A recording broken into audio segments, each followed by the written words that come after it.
Fam, you wouldn't show up to your game unprepared, so why you still wilding out down there? That's why I had to collab with Manscaped. It's all about precision, confidence, and staying ready for whatever's coming your way, if you get what I mean. When you feel clean, you move different. And on the Courtnee Edgar Show, we keep it real, we keep it sharp, focused, and ready for anything. Now, I ain't gonna steer you wrong, so you gotta make sure you hit the link below. The link is gonna be in the description as well as pinned in the chat. And look, get your Manscaped kit right now and stop showing up to life unprepared. Now let's get into it. Welcome to the Courtnee Edgar Show.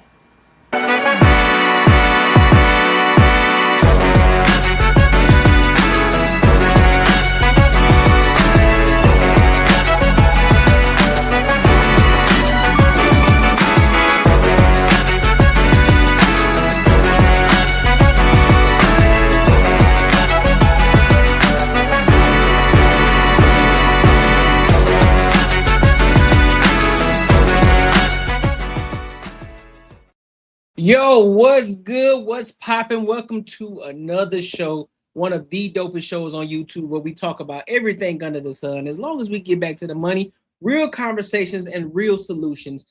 I'm your host, Courtnee Edgar.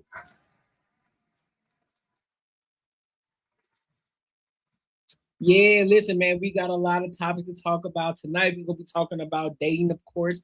You know, we got to be talking about dating relationships. That's one of the things that we're going to talk about. We're going to be talking about Trump and Venezuela. We definitely got to touch on that because this can be very impactful, not only for Venezuela, but more so for America, right? Then, after that, we're going to we're then going to finish off, you know, with some money talk, you know, just talk about, you know, money, how people making their money, and how to give y'all some inspiration as well, all right? So, but before I do, let me read the comments real quick. We got people already saying what up to me. What's good with your bull city? What's good with your fam? You know, those glasses don't have a prescription, flexing with some of y'all, some yak in 2020 vision. Dog, you crazy, bro. Hey, you feel me? You feel me? So, before we get into it, make sure you like, comment, and subscribe for the algorithm, and make sure you hit the bell notification. Also, make sure you tap in to the Patreon, become part of the Earn Circle. That's where we're going to dive deeper into, you know, being successful. We got different people that I'm going to be interviewing that are successful in their rightful place. I think I got an interview tomorrow, actually. Then, you know, I'm beginning with other individuals who are successful. You know, we're teaching each other, we're building, we're helping each other grow, and building a strong community together. All right. So definitely make sure you tap in. Link is in the description as well as pinned in the comments. All right. So let's go ahead and get into it. Let's go ahead and talk about Trump because I want to dive into this right now. Let's talk about this Trump and Venezuela situation. And then in between, I'll give my thoughts. All right. So let's go ahead and rock out. Hold up. Happy New Year, Batters on. Happy New Year. Matter of fact, yeah, you're right. This is the first live. This is the first live of the new year, bro. First live of the new year. Hey, we in this bit. You feel me? We in this bit. All right, so let's go ahead and rock out. This is CNN Breaking News. Welcome to CNN. I'm Victor Blackwell in Atlanta. The breaking news this morning, President Trump says the U.S. carried out large-scale strikes on Venezuela overnight in the capital of Caracas just hours after the strikes. But earlier, explosions rocked Venezuela, knocked out power, and sent people running outside. Hold on, say what? And this strike was at La Carlota Air Base in Caracas. CNN's Nick Payton-Walsh joins me now from London. Nick, we just heard from Issa Suarez speaking with some of her sources in country about the fear of what could come next because so many questions are unanswered.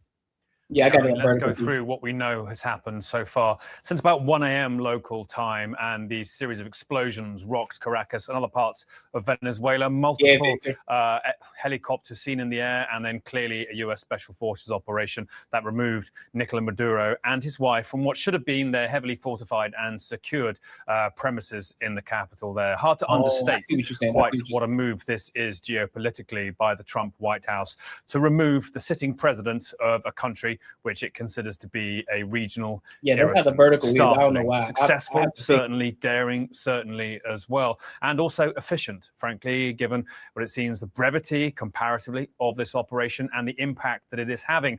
The Attorney General, Pam Bondi, hinting that the indictments in the Southern District of New York court will be the ones that Maduro faced. He had a $50 million bounty on his head, seeking information that could lead towards his capture. And it may well be that the delay we're seeing since Trump's tweet in the early hours of this morning, his 74-word social media post that removed the extraordinary mystery, frankly, or the unresponsibility of exactly what was happening in the skies of Caracas, very quickly to explain that, as many suspected, it was the US military behind this. It now appears that potentially the delay may be about transferring Maduro inside American soil for when President Trump addresses the nation about this move, extraordinary as it is. But I think once perhaps for Trump allies, the exhilaration of removing Maduro, who has been an authoritarian dictator behind violence against protesters and opponents for 13 years. Once that fades, the hard questions now must be answered about what to do with Venezuela's crippled economy. That has been the reason why Maduro has needed to be authoritarian, the mismanagement of basic things like inflation foodstuffs that permeates that entire country. What happens now to Venezuela's military, heavily hit during this brief series of strikes? Should point out the explosions we've been seeing in these videos, utterly alien to life in sleepy, peaceful Caracas, will have terrified the millions who live there. What is the likely course for Venezuela's political elite? Is indeed Delcy Rodriguez the successor? Does she immediately seek a détente with the United States to prevent a similar abduction in the middle of the night occurring to her? These are all urgent questions. And I think the key thing here is for the United States to have planned for the aftermath of Maduro with the same efficiency, detail, and resolve as they clearly planned his capture and abduction. The US military, very good at this sort of thing, be it bin Laden in Pakistan, Zawahiri, the Al-Qaeda leader in Afghanistan, Maduro, a man with lesser charges against him in Venezuela, but they fail repeatedly in what comes next. And I'm sure many in Venezuela will be deeply hoping that they now see some sort of future ahead of them where their economic and political problems become part of the United States. I know one thing for sure, there's a lot of Venezuelan people, they happy about it. They happy about it. They are happy about it, but let's move on. States focus, and they're not just left to see further collapse. A reminder, the United States, particularly the Trump administration, wants to see many of the hundreds of thousands of Venezuelans on US soil go home. And perhaps a calm and prosperous Venezuela would permit that to happen at a faster pace. But we are today in unprecedented territory. In Moscow and Beijing, they will be looking at how their ally, Maduro, is suddenly whisked away from a place where he should have felt security of diplomacy, of the international world order. He may now soon be in a New York courthouse to face drug charges. Yeah, Russia, as I said a moment ago, is now asking for immediate clarification on the U.S. claims that it has captured Maduro. They'll probably get that. Yeah. Okay. Listen.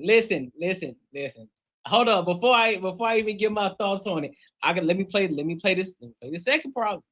I wonder, Mr. President, I want to ask you because from your Vice President, J.D. Vance, said that the message is pretty clear. The drug trafficking must stop. So was this operation a message that you're sending to Mexico, to Claudia Sheinbaum, the president there? Well, it wasn't meant to be, and we're very friendly with her. She's a good woman, but the cartels are running Mexico. She's not running Mexico. The cartels are running Mexico. Yep. And we could be politically correct and be nice and say, oh, yes, she is. No, she's very, she's very frightened of the cartels. They're running Mexico. And I've asked her numerous times, would you like us to take out the cartels? No, Mr. President. No, please. So we have to do something because we lost. The real number is 300,000 people, in my opinion. They like to say 100,000. 100,000 is a lot of people, but the real number is 300,000 people. And we lost it to drugs, and they come in through the southern border, mostly the southern border. Plenty come in through Canada, too, by the way, in case you don't know. But they come in through the southern border, and something's going to have to be done with Mexico. Why did you decide to do this morning? Are you talking about calling you people or the shot? No, taking because out I'm not sure. Maduro. I'm not sure which is worse. If you want to know the truth, I'm calling you. I haven't spoken to anybody else because Charlie heard it. Listen, bro. What they don't understand, I know there are some people. They are in an uproar about this situation right now. But y'all are right, D'Angelo and Bull City. Yes, yes, yes. A lot of people looking at it. Oh, they're bombing Venezuela. Yeah, the surface level aspect of it is they want to get the drug trafficking situation out of there. They want to, get them out of there. But U.S. wants to get control of that fucking oil. That is exactly what Trump want to do. What people don't understand is this. People look at Trump as a president first. No, he's a businessman first. He's a businessman first. On top of that, if we don't get control of it, guess who's going to get control of it? China or Russia. So we got to get control of it first. We get control of the oil. Guess what? That then drives down the oil. That drives down the gas prices, food prices, transportation, and logistics. That drives the prices down for us. Making it what? Making America great again. Shout out to Trump. Making it safer for Venezuelans. Of course, on top of that, a benefit, making it safer for Venezuelans, for the people that are, the illegal immigrants, and sending them back over there. Sending them back over there as well. So, he's been a great friend of mine for a long time. He was with me when it was not fashionable. And those are the people I like. He was with me. So short term, we're spending a lot of money up front in regards to making this shit happen, but you got to think long term on this situation. This is going to benefit us down the line. We ain't looking at just right now the immediate effect. We're looking at the long term play of this. So, Charlie, when it was not at all fashionable. So that's the reason I'm doing this. And your show is great. You're doing a great job. What a good team. But I meant, why did you make the decision to take out Maduro this morning? And what was Maduro doing when our guys came in on him? So we were going to do this 4 days ago, but the weather was not perfect. The weather has to be perfect. And we had just the perfect weather. We had, very good. A little bit few more clouds than we thought, but it was good. We waited 4 days. We were going to do this 4 days ago, 3 days ago, 2 days ago. And then all of a sudden it opened up. We got one. He says, yo, bro, you a clown. Supporting someone who does care about the people. He cares about his cronies and family. Here you go. See, there's somebody who don't understand the world of business. So there's somebody who don't understand. Did you not just hear me say Trump is a businessman first? He cares about America first. He cares about America first. We ain't talking about his. Listen, what you got to understand is this, big dog. The reason he's able to move and do the things that he want to do, because he don't need America's money. He got his own business and shit rocking off. So that's why he's able to come in here and make shit happen. He's not living off of the American dime, so to speak. He's not living off our tax dollars. He got his own fucking money. So his family and everybody else is straight. This is more about power. This is more about taking control. This is about America fucking first, bro. Make America great again. That's what this is about. What are you talking about? What are you talking about? Resources. Venezuela has the resources. So therefore, what better way to go and get this motherfucker who was over here drug trafficking, doing all the violent shit, making Venezuela a bad fucking place, going over there bombing that shit, getting them the fuck up out of there, and then so that way they can gain control over there. They can gain full control over there of the resources. Come on, dog. Get out your feelings. Get out of your feelings, bro. America is about capitalism, bro. Get out of your feelings. This ain't time for emotion. This ain't time for emotions, bro. Get out of your feelings. Get out of your feelings. Get out of your feelings. Go soak to your mama. What kills me is people who act surprised the United States specialty has been conquering. Exactly, bro. This ain't nothing new. This ain't nothing new. What are you talking about? This is how American presidents should move. Exactly, Tammy. Capitalism, money makes the world go round. Exactly. This has been going on long before Trump, long before any of the presidents that you knew. This was going on in God's time. Rome was taking over everybody. Listen, this ain't nothing new, bro. This ain't nothing new. First of all, learn how to type. Because you're so emotional, you can't even type properly. Get out your emotions. But let me read what it said. No doesn't care about America. He cares about himself. You got this misconception that he cares about the people. He cares about himself. He's a narcissist. You don't even know what a narcissist is, first and foremost. And then 9 times out of 10, you just diagnosing somebody that you don't even know. There's a very, very, very, very small percentage of people who are even diagnosed as narcissists. How you gonna call somebody a narcissist when you ain't diagnosed them? You haven't properly diagnosed them. You just saying it just to be saying it because you emotional, correct? That's what happens. You start to call people names when you can't prove it. You just say shit because you're emotional. You don't have anything logical to say. All you're just saying is, oh, it's him because he cares about himself. He cares about himself. Seriously. He cares about himself. Doing all of these things for America. But shut up. Let's move on. Black veterans for president, Donald Trump. Amen. Facts. The biggest bad is always flexing power. Yep. It's a way of the word. Yep. They've been taking our account for weakness. Exactly. That's exactly what they've been doing. This is how American presidents used to love back in the day. Exactly. If you can't beat me up, you probably shouldn't challenge me. Exactly, bro. Like, what are you talking about, man? What is he talking about? And I'll tell you, it was just amazing. And what was he doing? He was in a very highly guarded, like a fortress, actually. He was in a fortress. You know, that we had nobody killed was amazing. I think we had nobody killed, I have to say, because a couple of guys were hit, but they came back and they're supposed to be in pretty good shape. But that we had nobody killed, that we lost no aircraft. You know, everything came back. We got it all back. Matter of fact, did you not just hear what Trump just said earlier about Mexico? Because they think that she running the spot over there. No, it's the drug traffickers. It's the motherfuckers over there that's running that shit. It's the cartel that's running that shit over there. And that's why he said, hey, you want me to come over there and make some shit happen? I can do it for you. I got my people. What you want to do? She's like, no, we don't need you to do that. All right. I asked once. You say no. You got it. You got it. Don't come begging later. Don't come begging later. He's making the moves now for the future, bro. These are moves that he's making now for the future. You have to look in the future. Okay, first, let me get out of my emotion. Let me understand this from a business and a money perspective, because we do know Trump is a president. He's a businessman before a president. He's a businessman first, a president second. That's what you got to understand. Once you understand that, now you can start looking at it from that angle. It's like, all right, he's a businessman first. I know he's looking at this from a business angle. So how would that look, and what's the reason for him doing X, Y, and Z? Now I can see the angle. Now he's doing it. He's not doing it just to go over there just to be a fucking bully.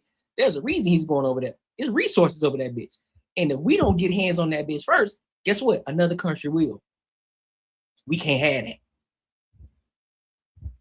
One of them was hit pretty hard, but a helicopter, but we got it back.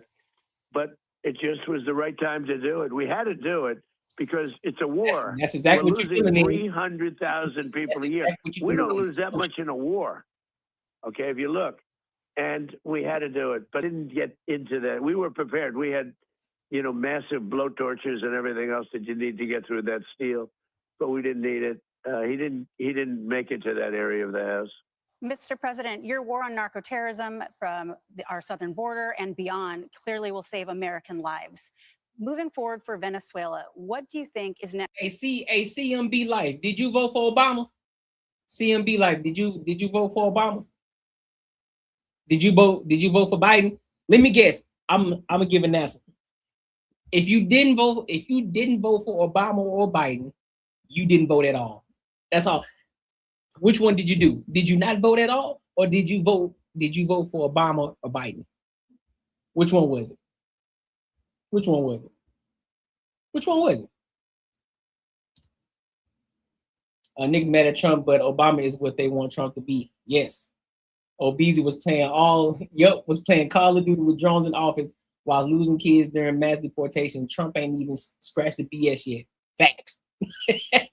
Facts. Next for the Venezuelan people now that you have removed Maduro so that he can face American justice? Well, we're making that decision now. We can't take a chance on letting somebody else run and just take over where he left or left off. So we're making that decision now. We'll be involved in it very much. And we want to do liberty for the people. We want to, you know, have a great relationship.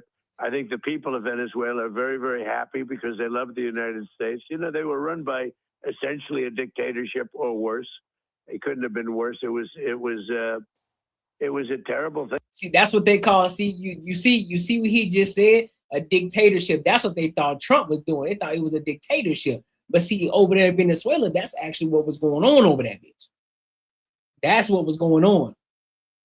Trying to call this man a communist and all this shit. I'm like, bro, what are you talking about? Who was that? Who actually had a communist country? Was it China? Wasn't it China? It was China, wasn't it? But they trying to call this man everything in the book instead of a good president, doing everything for the American people. But because he's a white man, you feel some type of way, and he's arrogant. He's from New York. He's gonna be arrogant, so he's gonna talk his talk. You may not like the fact that he's brash and that he has his bravado about him, but hey, it is what it is. Yep, and Korea. In Korea too. That's fact. So go live over there in China and Korea. Guess what? I guarantee you gonna miss America. I guarantee you like, you know what? Let me go ahead and sit down somewhere, dog. Let me calm down a little bit, man, because I ain't got time for this shit. You know what? I had it good over there in America, man. I was over there just acting crazy, talking shit, just to be talking shit because I live in a first world country, you know, first world problems. I just had to find something to complain about. I had to find a reason to complain because this shit is just too good over here, man. I gotta go back. I gotta go back. As bad as these people over here talking about America today, guess what? Guess who's still trying to come over these bitch? You got motherfuckers in America right now that are legal immigrants talking shit about America, but they were the same ones who fled their country to come the fuck over here. How the fuck does that make sense? Pick a struggle, bro. Pick a struggle.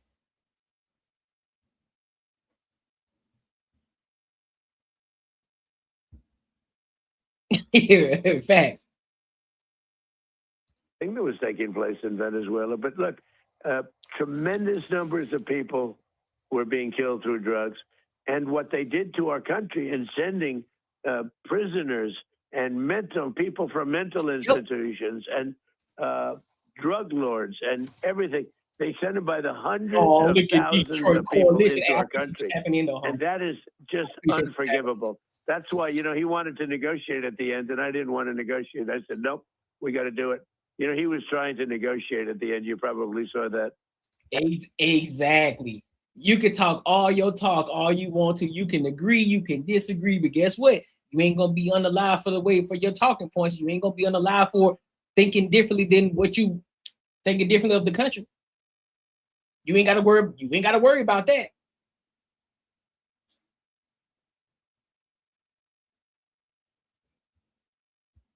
You don't gotta listen. Here's the thing. Nobody's saying that you gotta like 100% of everything that Trump does, or any other president, or anybody, or whatever anybody says. Nobody has to say that. But coming in here with this emotional talk, listen, bro, we ain't got time for that. You can miss me with it. And trying hard to make a deal. And I said, and you know, this could have been a very foolish thing if it didn't work out. But I said, nope, we can't do it. What he did with drugs is bad.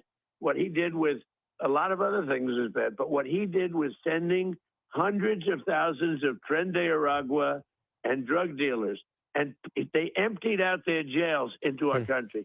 They emptied out, if you think about it, they emptied out all of their mental institutions into our country. What he did there, and every other thing, is unforgivable. Hey everyone, I'm Emily Campagno. Catch me and my co-host. President Trump announcing the U.S. will run Venezuela. So I want to play after dictator Nicolás. I want to play this other part of another video, somebody making a video on X that I found, and he's talking about this whole Venezuela situation too. So I want to hear his thoughts, and then I'll give my thoughts on it. Here we go. My family, my parents, my sister, my extended family, all lost everything. Rodrigo. Their work, their savings, their investments, gone. Wiped out by a narco dictatorship that has held Venezuela in a death grip for over 25 years. And what happened to my family has happened to millions, and yes, millions. The Venezuelan exodus is the second largest displacement crisis on earth after Syria. This is not just a tragedy. It is one of the great humanitarian disasters of our time. But the suffering doesn't end there. This regime has jailed hundreds of political prisoners. Thousands have been murdered simply for speaking out. More than a third of the population has fled. 1/3.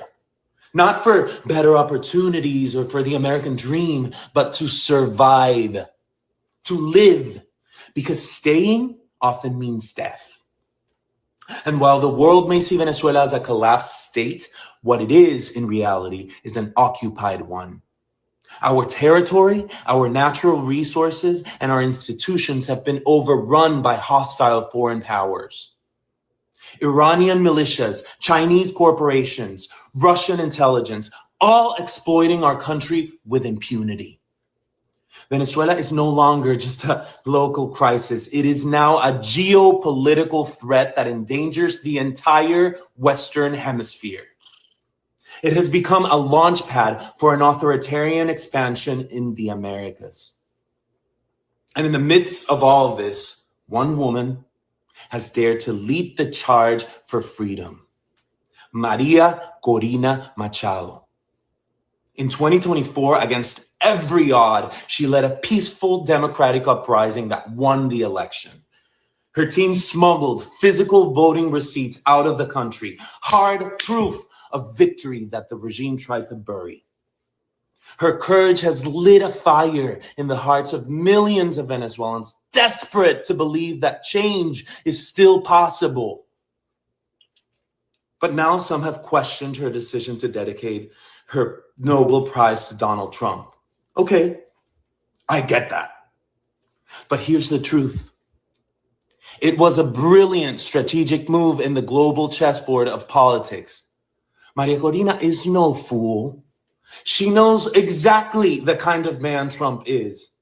She knows how much he campaigned for it, loudly and relentlessly, to win that very same prize. She knows how symbolic and personal that recognition is to him.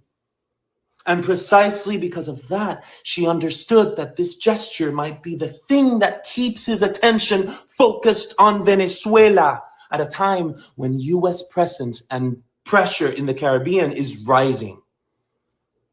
She didn't dedicate that award to flatter him. She did it to protect. And listen, that's exactly what I'm thinking. I'm like, bruh, she was moving like that. Why he was still in office? She was moving stealthy than a motherfucker, boy. She was moving stealthy because, boy, shit. And preserve the one kind of power that could help shift the course of history. Because for her, this isn't about pride. It's not about optics. It's about freedom. And let's be very clear. Maria Corina is not asking for the U.S. to invade Venezuela. She's not campaigning for war. Venezuela is already invaded. It is held hostage by a narco state, overrun by foreign agents and enemies of democracy, Russians, Iranians, Chinese, all operating freely, weaponizing our land and resources to expand their influence across Latin America.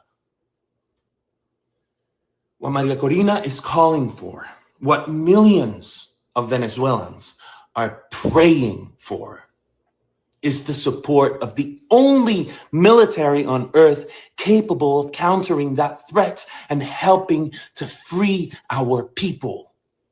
This is not imperialism. This is liberation.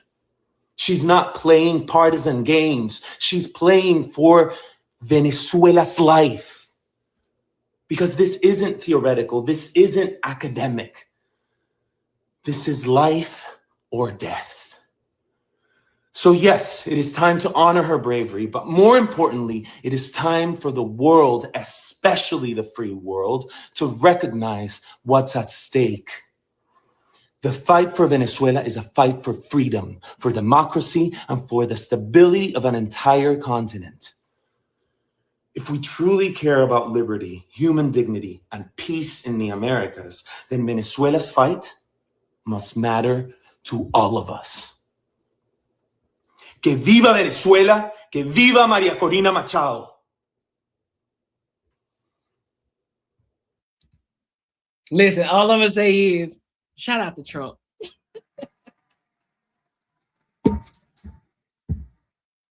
Listen, bro. Listen, dog. I don't listen. At this point, it's kind of like LeBron James. You know what I'm saying? You can't deny his greatness. You can't deny how great this man is. You can hate him all you want. You can dislike him. He may not be your favorite president of all time. You may hate the way that he do things. You may hate the way that he talks and he's so transparent about the things that he does. You may hate the fact that he's twittering. You may hate all of that shit, right? But you can't deny how great he is as a fucking president, bro. That's a fact, dog. You cannot. I don't care how you feel. Take your feelings out of this. Take all of the emotion out of this, bro. Look at this from the business aspect of everything and understand what this man is actually out here doing. He's doing exactly what he said he was going to do. Hey, listen, this is the best. Look, that was a great reference. You can't tell me that. Listen, you can't tell me that ain't a great reference, bro. You can't tell me that ain't a great reference. You can't tell me. You can't tell me it's not a great reference. You hear me? You know what? Fuck you, and fuck you. Who's next?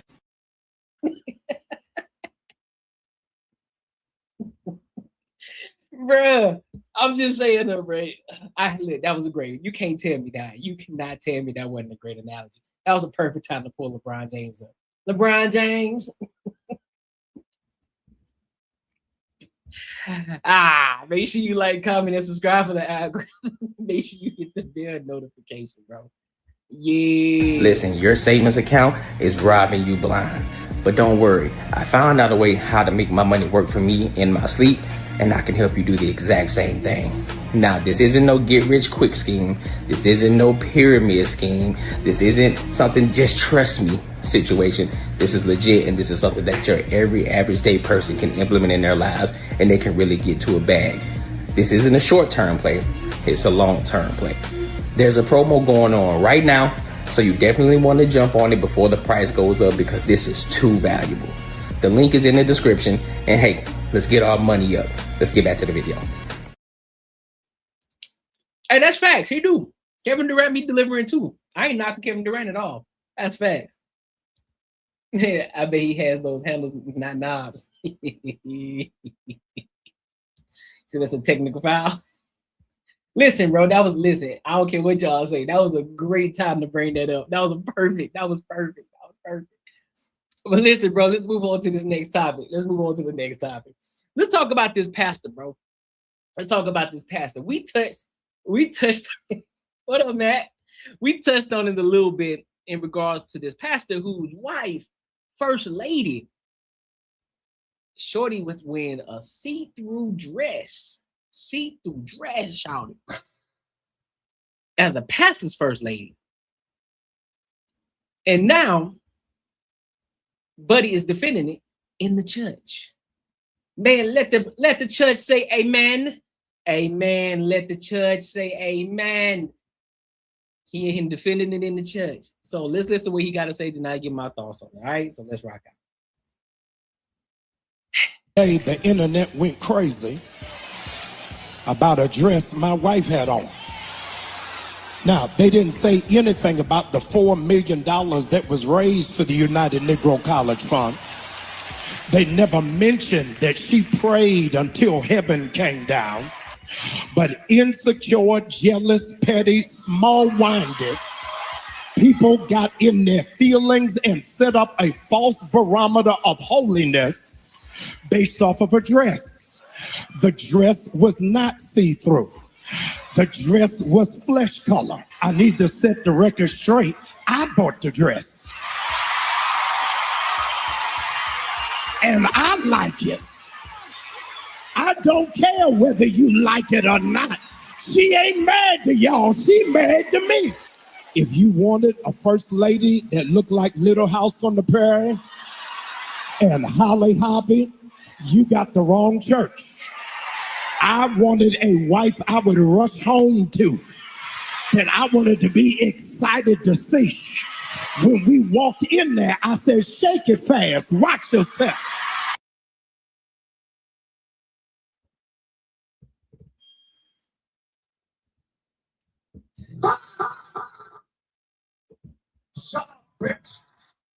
All of that. All of that. All of that. Sir, first of all, no, stand on your, first of all, why the fuck you coming out anyway telling everybody about what everybody had to say about your wife? Ain't you supposed to be in the church preaching? That's what you're supposed to be doing first and foremost. So now you about to get the Holy Ghost because everybody talking about your wife. Apparently, I don't give a fuck. You as the man, you supposed to be the man of the church. So you should already know how your woman is supposed to be presenting herself. It don't, just because you bought it, my nigga, that don't make it better. That don't make the situation better at all.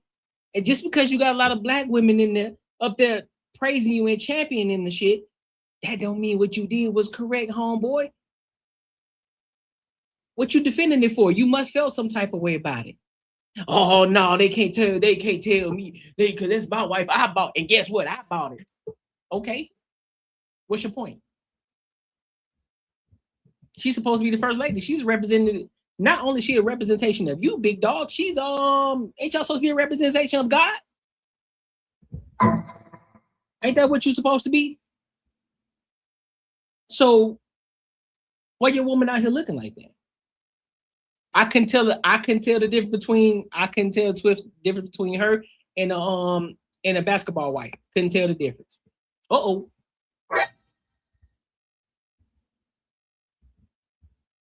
Now you want to get out. Now you want to get in the church because guess what? You feel that God placed it on your heart to talk about it and defend it, huh?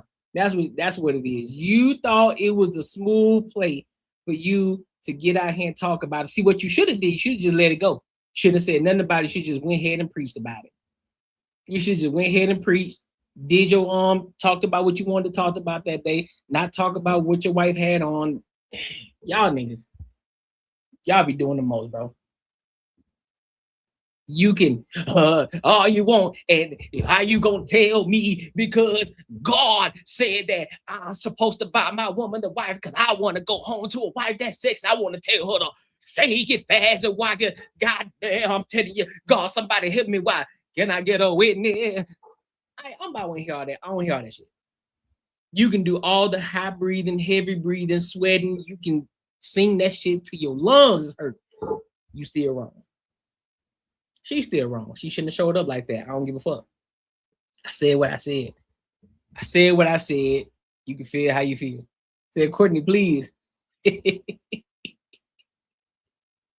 Can I get a witness? How you gonna tell me I'm the pastor? I'm her man. I'm the one who paid for it. Gilligan, I want you to tie that knot.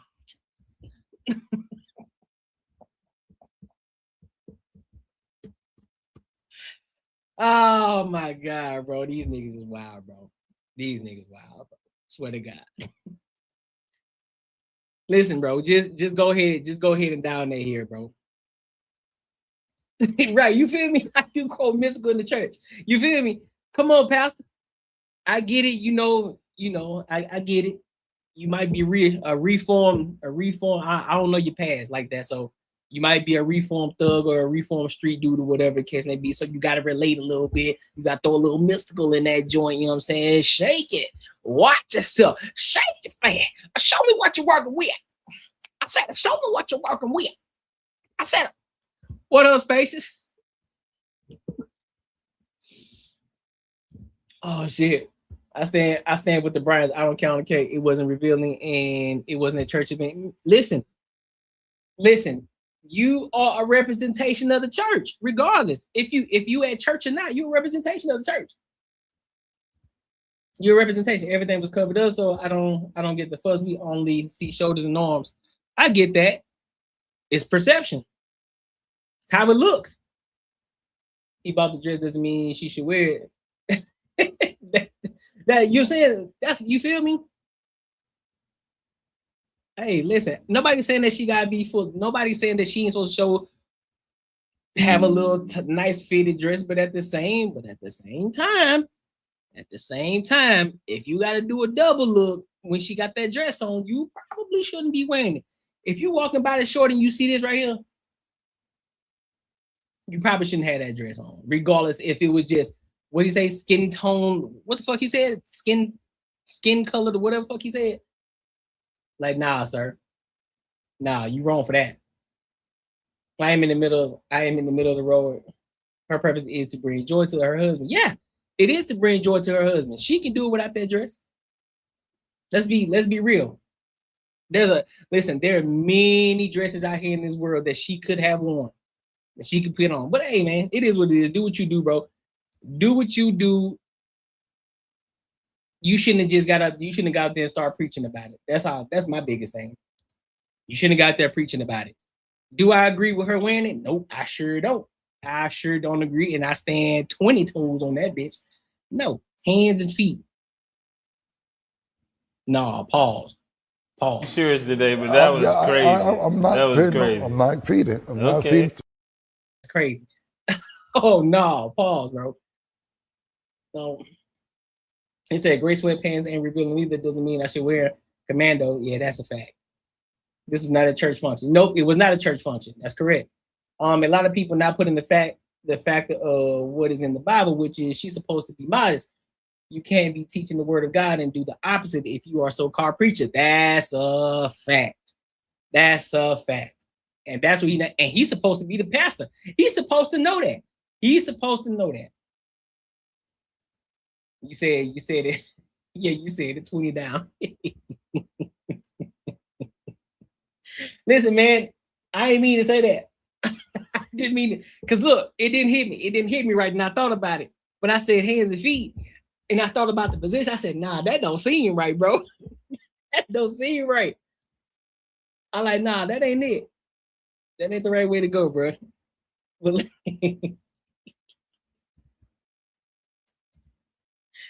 listen, man, make sure y'all like, comment, and subscribe for the algorithm, and make sure you hit the bell notification, bro. Nah, Pastor tripping, bro. Pastor, at the end of the day, you tripping, and you shouldn't have got up there and start preaching about it. That's my biggest thing. Shouldn't have got there preaching about it. If you really felt strong about what you did and you buying the dress for, stand on it. You got to tell everybody about it. Just because there's a lot of women out there agreeing with you, that don't mean you was right. It's a fact.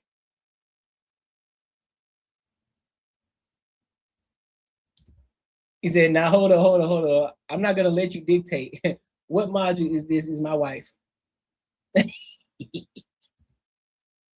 That's basically what he doing, bro. That's basically what he doing. Listen, your savings account is robbing you blind. But don't worry, I found out a way how to make my money work for me in my sleep, and I can help you do the exact same thing. Now, this isn't no get rich quick scheme. This isn't no pyramid scheme. This isn't something just trust me situation. This is legit, and this is something that your every average day person can implement in their lives, and they can really get to a bag. This isn't a short-term play. It's a long-term play. There's a promo going on right now, so you definitely want to jump on it before the price goes up, because this is too valuable. The link is in the description, and hey, let's get our money up. Let's get back to the video. Yes, indeed. Yes, indeed. Hold up. Before we move on. We felt strong too. I used to see his wife every Saturday on Backpage. For real? Stop lying, bro. For real? No, you didn't. You just talking, bro. Don't do that. Don't do that. Stop lying. She created a strong aura of uplifting sensation. 120 QB. Dog, you wild as hell. Bro, y'all ass wild, bro. And listen, man, if you haven't tapped into the Patreon, become part of the Earn Circle. You definitely want to become part of Earn Circle. That's what we're building and we're growing. I actually got a couple more videos coming up. Speaking of which, before I got another video to I actually got a comment to put up here too for y'all. I got a comment to put up here for the people. Hey, you already know, bro. New camera, you feel me? New camera, you already know. You can see it, huh? Can you see it? Can you see it? Give me a question. Let me type this in real quick.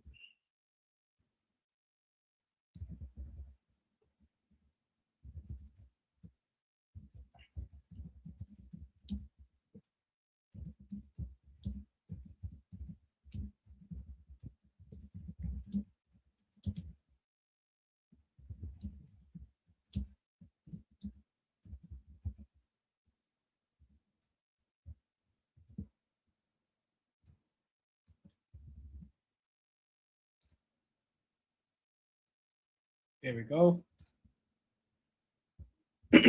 So y'all let me know. Let me put this in here too. Break this down right quick.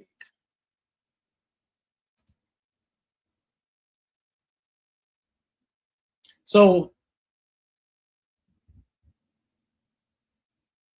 you said the vertical version ain't it?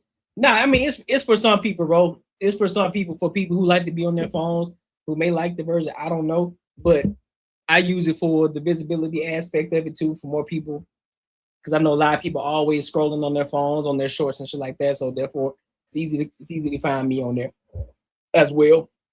So that's pretty much why I stream both of them at the same time. So I know some people don't like it, but it is what it is. Yeah, that's facts. You got to get up pretty early to get one pass macaroni Tony. So yeah, man. Make sure you tap into the Patreon. Link is in the description as well as pinned in the comments. And also, in between, let me know. Keep this in y'all mind. What video would you like to see in the Patreon that would bring value to you? All right, so y'all keep that in mind throughout this video. If y'all got any ideas, put it in the chat or super chat or whatever one you want me to do. Do that. And so let's go ahead and move on to this next topic though. Yeah, it's available through StreamYard, bro. So that's how I'm able to do both at the same time. So let's get into this next video. The Desirable Truth. Y'all know the guy who's always in the Miami streets. And he's interviewing many different women and, you know, asking them questions about dating and relationships and shit like that.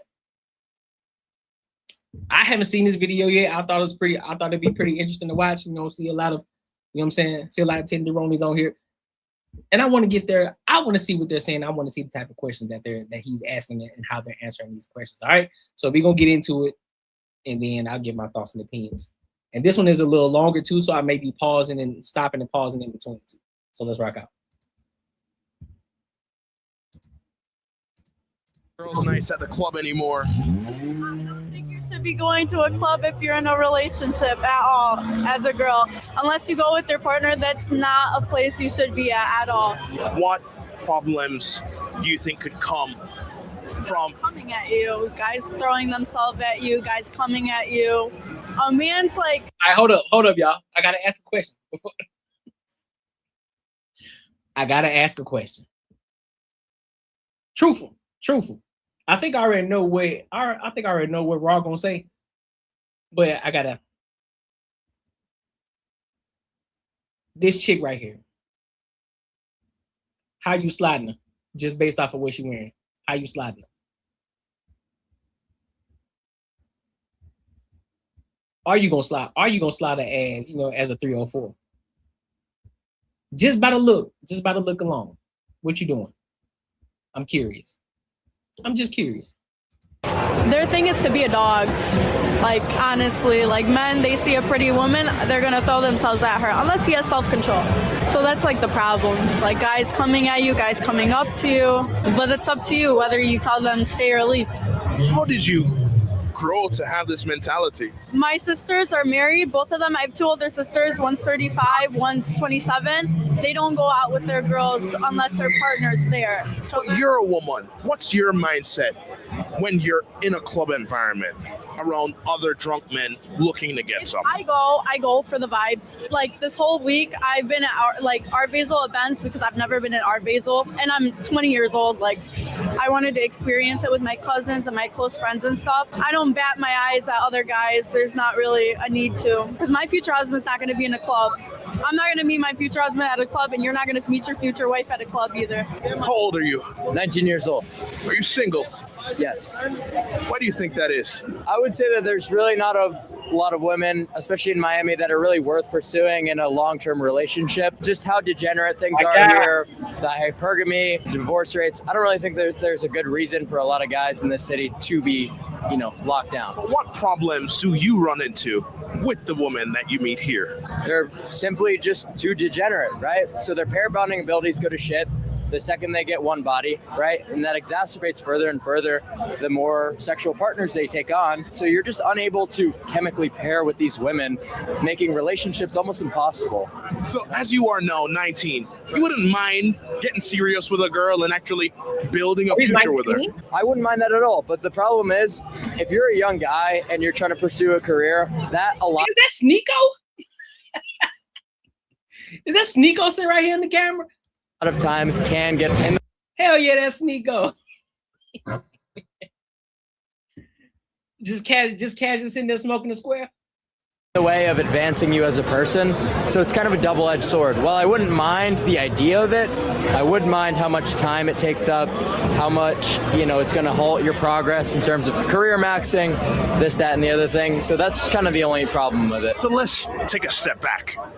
Why do you think women say they want the ambitious guy, whereas when they get it, problems start to appear? Because the problem is the men who are at the top percentiles are going to step out. They're going to have multiple sexual partners a lot of the times, and women aren't going to like that. But that's just the way that society's set up. So they're dating so far above their means, and when they finally get that man, he's not going to stay faithful to just her because there's too many options, right? There's too many girls that he could pursue. So it's just set up in a really weird way, and that's why they get let down a lot of the times. But you're 19 now. Right. How did you gain all of this knowledge and experience about women? So I worked in a nightclub for a lot of time, so I got to kind of witness firsthand the way that women operate in those types of settings. I didn't go to college, so I'm living a real world experience. I've worked a lot of jobs, for my age. So I've just had a lot more experience that not a lot of 19-year-olds can say that they have. How old are you? I'm 29. Are you single? Yes. Look at this. Now that skirt kind of high, bro. That skirt kind of high. He says, I say, go about your business, build your empire, and wait for the woman to come to you. Don't go chasing women in clubs. It's a waste of time. That's a fact. That's a fact. I agree with that. Why are you single right now? Because the men are not enough rich to take care of me. So you're looking for a rich man? Yes. Yes, I want to be spoiled. Why does he have to be rich? I mean, at least she honest, though. Listen, I'll give it. Listen, I would not talk shit about it. At least she honest about it. No, listen, man. I want a rich man. I just want him to take care of me. However, I need you to see again, like I said in my last live stream, I need y'all to make that list too. Okay, if you asking for this laundry list of shit that you want from this man, I need that same laundry list of shit that you gonna do for him. That's what I need. Rich. Because I want to be spoiled. Because I make my own money and I need to be dominated.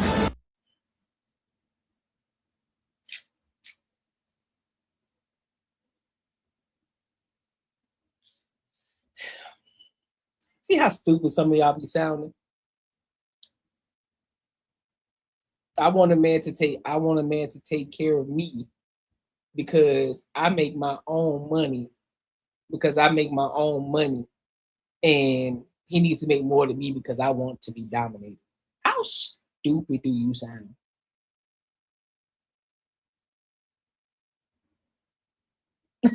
Like, how dumb do you sound, bro? Great, you are a fucking adult. Good job. No, hold on, let me do the golf clap. You're an adult. Good job. That's what you're supposed to do. You are an adult. You make your own money. You're supposed to make your own money. Why is it always a thing? Why is it always a thing? And anytime you ask a lot of these women, you say, hey, what is it that you want from a man, this, that, and the third? And they always got to mention, well, because I got my own job, I got my own money. So what? What's your point? Women been working for a long time. That ain't nothing special. That don't make you no different than any other chick. That's crazy. So you couldn't dominate the man who you were out earning. I'm submissive. No, I cannot. So the man that you want. Ain't no way you submissive, because a submissive woman ain't gonna listen. A submissive woman is a submissive woman, and she gonna submit regardless, because that's just the way that she is. What do you expect from him financially? I expect him to change my life and, I don't know, take care of me, give me security. He has to pay for everything. Yes. Take you on trips. Yes, of course. Whatever you want, it doesn't matter the cost. He should be able to get it. Yes, exactly. But you're 29 now. Yes. Do you think that if you met a multimillionaire in Miami, that he's going to say, yeah, I'll give that to her? Or is he going to give it to the 23-year-old girl? I look young, I look fresh, I don't smoke, I don't drink, so I think I look 23. Okay. Do you? That question's up for debate, but he gives you that, right? How do you support that multimillionaire in his life? Just me. Just you? Yes. You hear what you're saying out loud, brother? Wait, who is this nigga? That's how I feel listening to this, man. What? Bro, what are you talking about, man? Every time, bro. Every fucking time. It never fucking... It never fails, bro. It never fails. Every time. What is it that you're going to bring? Oh, I just bring me. I beg your finest pardon. Oh, you definitely drinking from the hose of delusion. You definitely drinking from the hose of delusion. Boy, this shit. Let me read some of these comments, bro. Is there a throw submissive though that ancient that accent alone ain't gonna supply her dreams? That's a fact. That is the wrong answer. She thinks she can pass for a 23-year-old. Exactly. Don't nobody care. Don't nobody care if you can pass for a 23-year-old. That's great. You ain't one though. Now, when they say they want a man to take care of them, they are really saying they want a sugar daddy. Basically, that's basically what they're saying. That's basically what she just said. It's just me. I want to be able to do what I want, how I want to. He shouldn't have to complain. He shouldn't complain about it. Whatever I want, he should be able to buy it and get. And therefore, what he gets from me is the fact that I'm just here. My existence is enough. What? Now, some cornball who got money would probably go for it. Like, you know what? That's cool. I got me a little eye candy on my arm. So that's cool. Some cornball gonna do that. But a nigga that's actually worth some substance, that's actually worth his fucking salt, that's actually about something, he ain't going.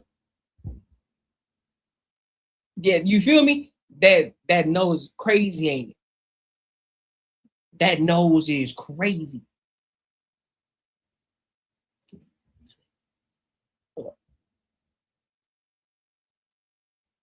That nose, that shit is out there, boy. But what do you bring? Nothing. Nothing? Yeah. You think it's fair to expect all of that from a man and then offer nothing? I carried a baby, and it's hard to be a woman these days. So, and we get shit on. So. How old are you? It's hard to be a woman. It's hard to be a woman, but yet, if it was so hard to, I'm trying to understand something. I'm drinking from the hose of not understanding the day. It's hard for y'all, but yet, how the fuck I'm trying to understand, how is it hard for y'all? That's what I want to say. I think that's the question I need to ask first. How is it hard for y'all? How? Y'all got it easy in my book. You got it easy. This is how you know you got it easy. The mere fact that you can get on camera and sit here and say that all you got to do is fucking exist tells you right then and there that y'all got it fucking easy. You can demand a man make a lot of money and you do absolutely nothing but just show your fucking face and just be a body that just takes up fucking space, not do nothing. Tells you right then and there that you got it easy. For you to even say some shit like that. That is crazy. I don't understand it. I don't understand it. She lets, oh yeah, she lets. Yeah, facts. We got 2 for 3 right now. Yeah, we 2 for 3. Women are Mother Earth. Okay. Let's see what she say. Let's see what she say. I'm 25. Are you single? I am single, very single. Where are you from? I'm from London. Can you not tell by the accent? I sound Australian. What's it like dating men in London as opposed to America? I feel sorry for you Americans, honestly. Since I've come to America, I've just given up on finding love. Everyone here is just, their mindset is so different to people in London. London people is more genuine. Women aren't like gold diggers as much as they are in America. Men in America, when they come up to me straight away. Well, babies, well, technically our babies are in us right now. You know what I'm saying? Babies are in the men. The women are like the home. So we put our seeds in their home, the incubator. Then it comes out of them. But it starts with us first. Starts with us first. And they'd be like, hey, I'm the CEO of this, or hey, I can help you with this, hey, I own this, I drive this car. In London, it's just like, hey, I'm John, you know? I'm John. Do you want to get coffee sometime? Yeah, like they're just like genuine. They don't like use their money to like try and get women, whereas here they do. So why do you think here in Miami, it's all about superficial tendencies? I mean, look at the face. Most of the women I know here, they're like, I ain't speaking to that man unless he's paying me, or why would I go on this date? Or if they go on a date, they think they don't own the guy's shit, or like they don't, like they think they're the shit, quite a lot of the women here, which they should, but like it's just, they're very like artificial. The expectations are too high way too high for what it should be. But I mean, it should be in terms of like not giving themselves out, you know, like they're just money hungry. I don't know why, honestly don't know why. Do you think US men would have a better shot dating in England than they would in the US? 1000%. I know so many US men that go to London to date UK women. How old are you? 25. 25. And how long you been together? 4 months. How long were you guys in the talking stage before you guys committed to each other? Good for you, bro. I respect women to Mother Earth. Yeah, I mean, most of us do. We do respect women too. We don't degrade them and nothing like that. We only start talking crazy about women when they start talking crazy. When they start saying dumb shit, they drink it from the holes of delusion. That's when we start going in on each other. 4 months. I mean, it's just been 4 months in overall. general. Yeah. So you're not in a committed relationship. Define committed relationship. Okay, hold on. Oh, they just smashing right now. It ain't nothing serious. Listen, he looking down, playing with his head. She looking at this nigga like, man, I don't know, bro.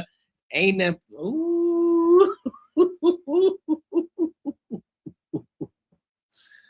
Are you guys exclusive with each other now? Yeah.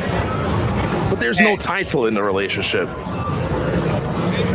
Technically, we haven't said it.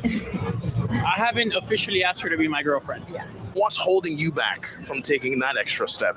Honestly, he pressing the. Hey, listen, he pressing the issue in public in real time. He said, "Listen, bro, what's going on, bro? Why you ain't saying?" And she waiting too. She like, "Yes, this is what I'm talking about. Put him on the spot. Put him on the spot." I've been in 2 serious relationships all my life. This is the second one. And I feel like that whole like asking somebody to be their girlfriend, I understand girls like it and I will do it at some point, but I feel like it's kind of like a, you know, like a high school thing where, you know, they have like the little cake or whatever that says you want to be my girlfriend, but I understand girls like it. And I mean, I don't know. I'm just kind of like riding the wave. I'll do it at some point. So you capping. Listen, he either capping or he just trying to fill it out some more. I mean, they only been dating 4 months. So, I mean, I got to understand that they still trying to get to know each other. So, I mean, you can't give them too much. Can't give them too much flack on that. You feel like you're taking her seriously right now? Of course. Do you feel this? Do you feel the same way too? Yeah. But if there's no title, how can you trust real exclusivity? I mean, we talked about it and we said we were exclusive, and yeah. So if you caught him texting another girl right now, you wouldn't care. No, I care. We said we were exclusive. But how do you not blur the lines between, yeah, we're exclusive, but we're not boyfriend, girlfriend? What does that actually make you? I don't know. My girl. Just say it. My girl. His girl. There you go. She's my girl. I feel like the line is pretty clear. How old are you? 29. Hey, listen, hold up. Hey, hold on. That went kind of fast. Hold on. Wait a minute. Did that boy just get forced into telling and him actually saying it? He just got forced into saying it. I know I ain't tripping. Hold up. He just got forced into saying, yeah, that's my girl, bro. That's my girl, bro. Hold on. Say it, my girl. His girl. There you go. She's my girl. My girl. Lines between, yeah, we're exclusive, but we're not boyfriend, girlfriend. What does that actually make you? I don't know. My girl. Just say it. My girl. His girl. There you go. She's my girl. I feel like the line is pretty clear. How old are you? 20. I know what hole she drinking from.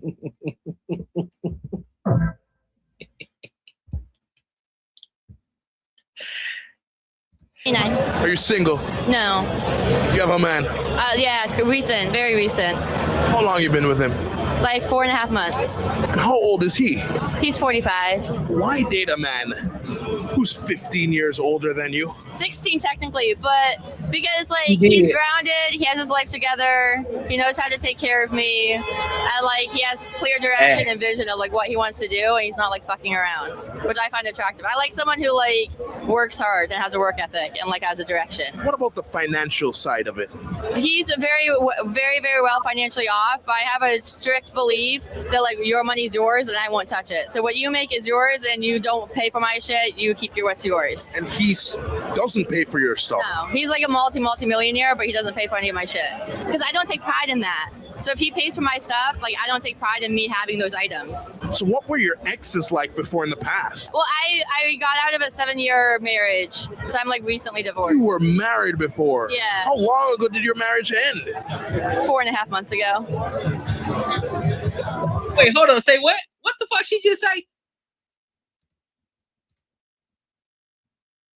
Let me run that back. What the hell she just say? Having those items. So what were your exes like before in the past? Well, I got out of a 7-year marriage, so I'm like recently divorced. You were married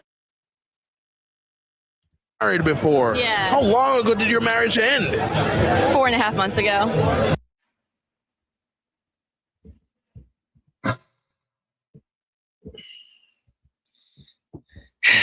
Here we go.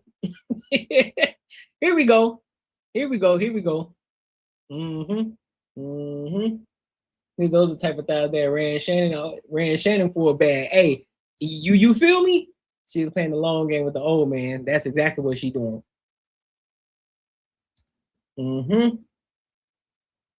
Yep, she said she was married 4 months ago. She was married for 7 years.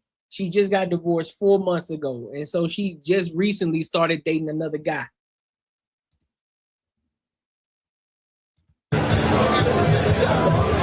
So after 7 years with a man, in a marriage and a divorce, you immediately got with a multi-millionaire? The same weekend, yeah. The same weekend? Yeah. Boyfriend, girlfriend, or just? No, boyfriend, girlfriend. Boyfriend, girlfriend? Yeah, it was like immediate. How'd you get him to commit to you? just being myself. You don't miss your ex-husband? No, not at all. I was checked out for like 2 years, like at the end of it. He was also like with other women the entire 2 years, last 2 years. You weren't with any other man? No, of course not. I'm loyal. She capping. I don't believe that shit was. I don't believe that. Nasty bitch. I don't believe that. I don't believe that. She know that camera's on. She's saying that this nigga been with somebody for 2 years, but she wasn't with nobody for. All right. Yeah, exactly. Play for those fun bags. Yeah, facts. He definitely did. You think you actually loved your ex-husband? At one point, yeah. When did the love fade? When he started sleeping with other women. Was he taking care of things at home? No, I was the sole breadwinner. I made all the money, and I was the house like maid. I did everything. What did he do? Lay in bed. How old are you? I don't believe that shit at all. I don't believe that. Nope. Every time when he ain't there to defend himself, that's when I don't believe it. Do she? I wouldn't be surprised. And funny, she been following around. Oh yeah, for sure she has. She definitely been following around. All right, what's going on here? 35. 36. I just turned 35 actually. That's her birthday today. Being married 13 years, how do you guys handle the bills at home? Okay, financially, I work, he work, we like a team, you know what I mean? So we work for us, for our family. It's not like he's working and I'm like, you know, spending the money. No, we're working together. We're building an empire together. That's what we do. So it's not his money is your money is yours. My money is his money, his money is my money. Yeah, basically. That's how it works. Yeah. Do you have separate bank accounts or do you have a joint one? We have a joint account and we have separate. Like she got her own account, I got my own, but we do have something together, which is a joint account. Oh, we are paying all the bills. All the bills go on the joint account. So she doesn't have access to mine. I don't have access to hers too. But if we have to, let's say, we got a project, she say, okay, baby, I will meet you halfway. And then I say, I will meet you halfway too. So we collect what we have to collect on both sides and we put it together on the joint account, right? Yeah. That's how we do it. Is there ever a time where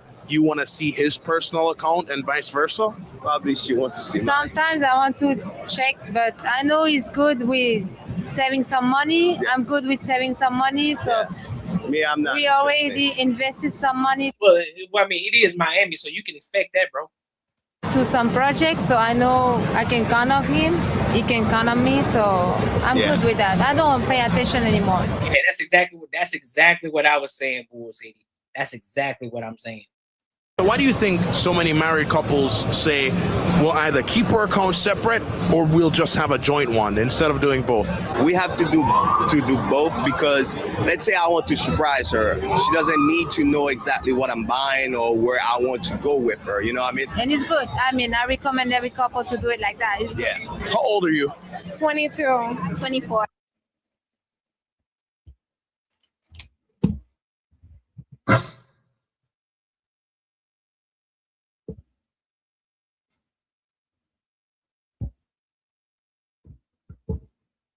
Interesting. Your lady's single? Yes. No. What's it like dating men in Miami? It's terrible. Agreed. Everybody dates for money. Look. Wait, did you vote for Kamala, Marty? Like you really keep talking about Trump and Kamala for some reason. Did you vote for her? Or sex. So you don't care about a man's money or his looks? Of course I do. But it's like, that's why dating in Miami sucks, because we all have the same mindset. What makes you take a man serious here then, as opposed to saying, you know, we'll just have fun together? So I don't like to have fun with men. It's not like something that I really agree with. What makes me take a man seriously is if he like respects me and he puts effort and action into dates and things of that such. What's your experience been like with the men here? I was dating around, and obviously a lot of people are. Yeah, facts. Yeah, facts. Basically, like you keep bringing up Kamala, bro. Yeah, but I'm West Coast. What does that mean? Like, what do you having to be West Coast got to do with anything, bro? I ain't ask you where you was from. I said, did you vote for Kamala? Did you vote for Kamala? What the hell you being on the West Coast got to do with anything? What you talking about, bro? You just talking. Serious, and you know, people just want to waste your time. So I think it's important to like find someone who's ready to settle down and who makes it clear up front what they want. So you're ready to settle down with a man now at 24? No. Of course, I'm still young. I'm gorgeous. Like, I'm gonna live my best life. But you obviously. You so stupid. No, let me rephrase. You ain't stupid, right? But this is the best time to do it. Listen, all of y'all ladies, go listen to Claudia Jordan. Go listen to Claudia Jordan, because mind you, Shorty's still attractive to this day. She like 50-something years old right now. She just made a video. She just had an interview talking about how she fucked up, basically. Because she was too focused on her career. She put her career first. She wanted to have fun, do all that extra shit in her prime years. But then when that wall hit, I'm telling y'all, ladies, there is a wall that y'all gonna hit. And there's gonna be a time where it's gonna be like, hey, man, you know what? You look back in your life, cool. You got a great career. You're doing your thing. Everybody's gonna be looking at you. Oh, she's doing her thing. Ms. Boss bitch. Yes, this, that, and the third. And guess what's gonna happen? Where your kids at? Where your husband at? You gonna look back on life, damn. And then you're gonna also follow up with, well, I don't have much to pick from, because either the man that I truly like or the man that I would be interested in, they already taken by somebody. They're married with children and all that. They're living a great life. Excuse me. All I got is these shitbag ass men. And guess what? You end up falling into this. You end up falling into drinking the hose that Tracy Ellis Ross drinks from. Trying to cope. Oh, I just want me a young dude who's flexible, who's able to do the things that I want him to do. You want to be in control. Shorty, you're 24. You're going to blink. Next thing you know, you're 32. You're going to look back on life and like, what the fuck did life go? What the fuck happened? That beauty only lasts for so long. And some of y'all age like me, so you may be pretty now. So you better go and get your best candidate right the fuck now, because you don't know how you're going to look when you turn 35. You may look good right now, but guess what? You're going to put on some pounds. Some of y'all going to put on 20, 30 pounds, and you ain't going to look the same. And that attention that you're getting right now, it ain't going to be the same. The same niggas ain't going to be looking at you. So it's cool, it's fun right now. It's cool, it's fun, it's vibrant. But keep on. You know when you know, and when that right person comes along, then I'll go from there. Okay, great. You voted for Kamala as independent. Good for you, bro. Yeah, you part of the 78%. Good for you. So at what point are you going to be ready to say, I'm ready to have a family and get married? Well, when I can provide for myself, right. When I feel like I don't need to depend on a man, and then when a man also can take care of me. So you don't want to depend on a man, but you want a man to pay all the bills at home? Of course, I'm going to get it myself. I'm going to have my own career, my own things, but I also expect a man to take lead and make me feel like I can depend on him as well. Why not split the bills 50-50 down the middle? We don't believe in 50-50. That right there gonna keep. Listen, the only niggas. Listen, again, I say this all the time, y'all. I say this all the time, and I'm gonna continue to keep saying it. The only time that you should be focused and thinking about paying anything 100% as a man is when you married to that woman. That's one. Two, a lot of people aren't at that point yet. So if you are married, that should be something that you could strive for, which I would advocate for that. Hey, bro, strive for it. At least strive for it. Maybe she may not want you to do that, but hey, that's something that you should strive for. You know what I'm saying? That could be a goal that you want to reach. Like, listen, man, I want to take you out of work, baby. I want you to be able to do what you want to do. I want to be able to do things when we want to do it, however we want to do it, without having to worry about money. I want you to take care of the kids. I want you to be at home. I want to have to put my kids over here, no bullshit ass daycare. All of the other shit, that's something that you can work towards, correct? Yes, you can do that. But these chicks ain't even close to getting married yet, and they're up here talking about they want a nigga just because you got a job. Now all of a sudden you expect this nigga to pay 100% of the bills, and I ain't even married to you? Girl, you got life all fucked up. You drinking from the hose of delusion. You was tripping. Straight tripping. Yep. Big bag, Poppy Chulo. You got two of them. You got two young tenderonis. You traded in a 40. Now you got two 20s. Here you go. Right there. They don't do 50-50. They do 100%. Matter of fact, one of y'all can go to Yada if you want to.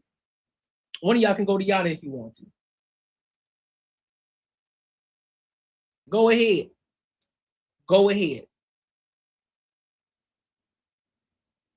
Go and get your sugar baby. Go and get your sugar daddy, because there's always gonna be some sucker out here who's gonna be willing to pay for it.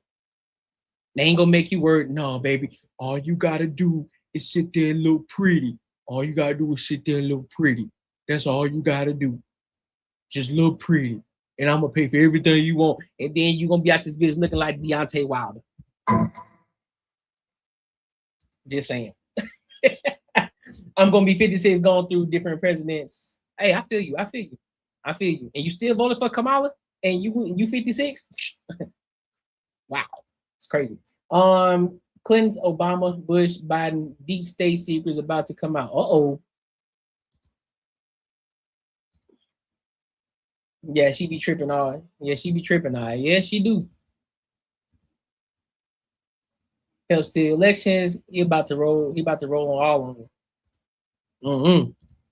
Don't believe it. That's a red flag for you? Yeah, that's a red flag. That's crazy. Well, why do you just get to show up and he just says, all right, all the money I've earned. And if he wants someone to pay the bill, he can always find a nice 6-foot man to take him out and buy him flowers. So you just get to show up, look pretty. No, that's not what she's saying. Hold on, what's she saying? Lead and make me feel like I can depend on him as well. Why not split the bills 50-50 down the middle? We don't believe in 50-50. I don't believe it. That's a red flag for you? Yeah, that's a red flag. Well, why do you just get to show up and he just says, all right, all the money I've earned. And if he wants someone to pay the bill, he can always find a nice 6-foot man to take him out and buy him flowers. Oh, we got the shaming language. Okay, we got shaming language. Anytime a man, but again, we got to understand these some young tenderonis. They don't know nothing. So their frontal lobe ain't even fully developed yet. You know, they just talking. So therefore, these are the type of hoes you say, shut the fuck up. You just tell them like, hey man, shut the fuck up, bro. Or you just ignore them. Leave them to their own demise while the other one over there co-signing up there talking about some clock that tea. Clock that tea. Clock that tea.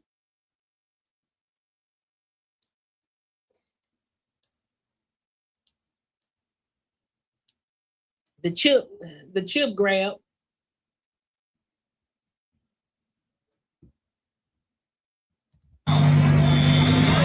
So you just get to show up, look pretty. No, that's not what she's saying. Of course she's gonna cook, she's gonna clean, she's gonna raise children, she's gonna have her own money, but we expect a man to be a man and provide. We're not saying that we're not bringing anything to the table, but we also don't want a man who wants something that's 50-50. So as you are right now, what would you say you have to bring to the table and support a man in his life? Well, obviously, I'm still young. I'm figuring out my own things, but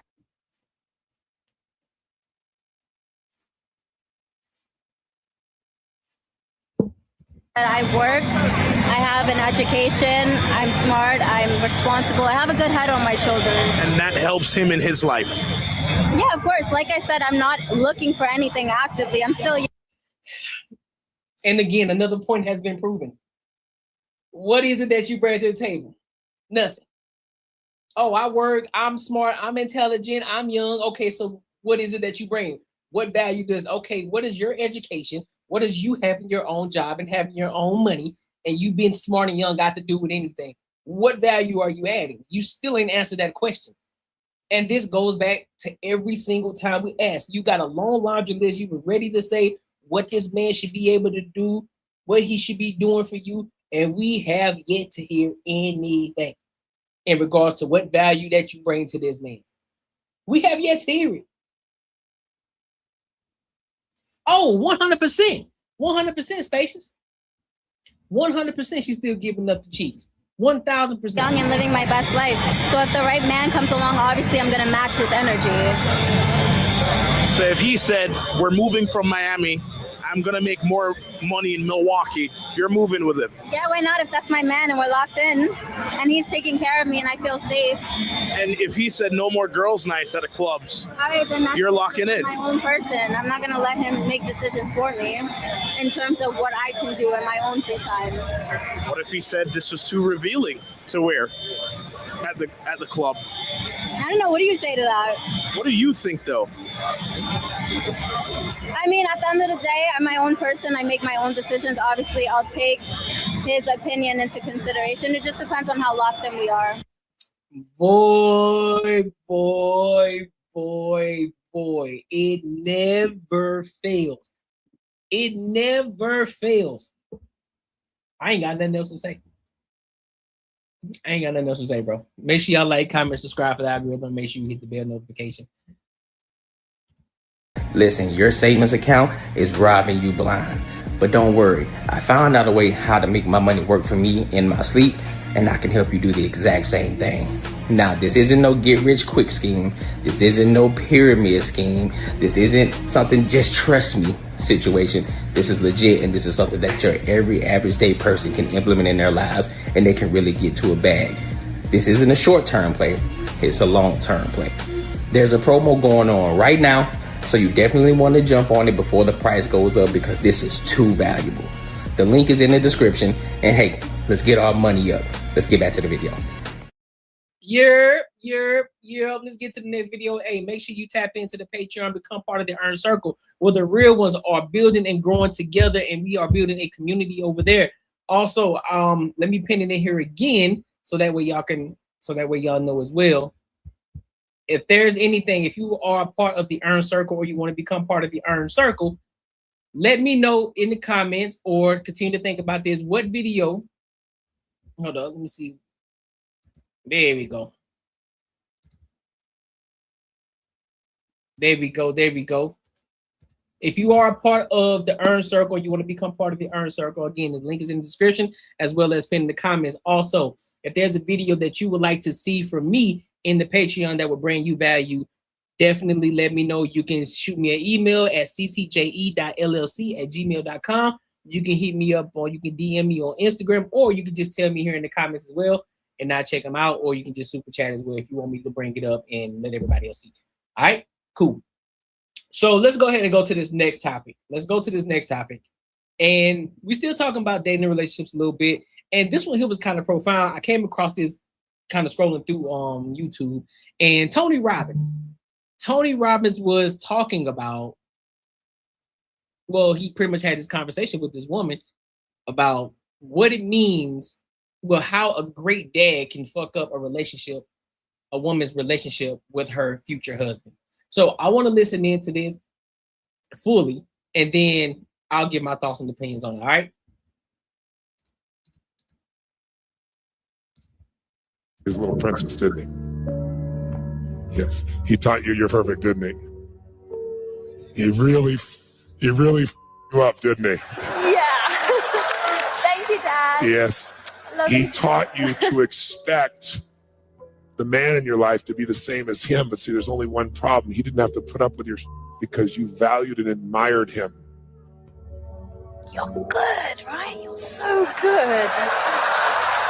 Good. Wow. I missed that part. Man in your life to be the same as him, but see, there's only one problem. He didn't have to put up with your because you valued and admired him. You're good, right? You're so good. Good. Good. Wow. Yes. And he didn't have sex with you, so there wasn't the piece of you feeling a sense of control over him. It wasn't something you could give or withhold from him. It would not affect his sense of love with you. So you had no power, so you worked to please him. It made you believe that love is something that should be expected and you could take it away because it was always there from him. And you've taken it away from this man. I'm not defending anything this man has done. I don't know what he's done. I bet he's done some stupid things that he probably hates himself for. But so have you. And if I was coaching, I would probably tell him to move on, because this girl acts sweet, is sweet and will take away love in a heartbeat if she doesn't get what she wants. Because she's lived a life where she could. If her father had not taught her she's a princess, she would learn that she would have to find a way to meet the needs of others, not just herself and her children. And she would never take love away because she wouldn't take the risk. And as a result of that, their relationship could be more deep. Because it all changed when children came, and it wasn't the children, it's that she decided the love of the children was her priority, and she pulled back love from him without meaning to initially. But then when he didn't do things she wanted the way she wanted, she got mad, and then she did do it deliberately. And he didn't understand that at first, and then he felt hurt, and then that turned into anger, and then he did stupid things because he's used to being able to make things happen.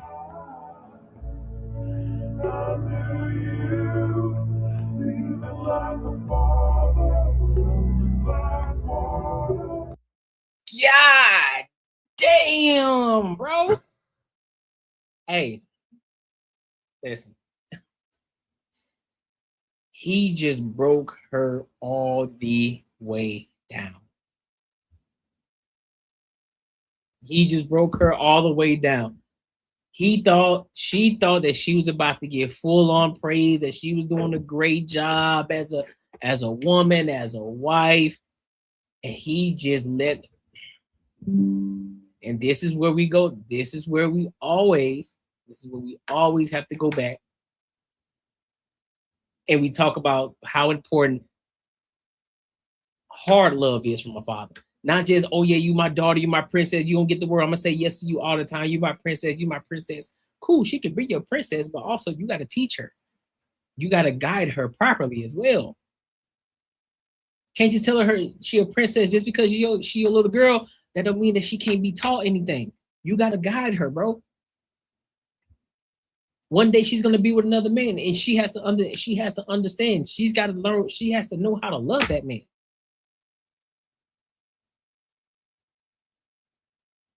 Hey, this would have been good for one of those therapy shows. Facts. Facts. So when we talk about fathers being in the home, it's not just the fact that there's a father in the home, but there's a father who understands structure, who understands real guidance. Not just you're my baby girl, so I'm gonna tell you yes to everything. No. You gonna understand what no means too. You gonna understand what it means to work. You gonna understand what it means to work for the shit that you got too. Now, the type of work that you got to put in may be a little different from the boys if you have a son, but understand something. You got to know how to love that man too, because it ain't all just going. Everything is just not going to be given to you just because you want it or just because you exist. That's kind of like the same mindset that a lot of these girls in the past video that we just watched. They got this mindset as I'm just here, I'm just going to exist, so therefore I just want a man to take care of me. Bitch, where?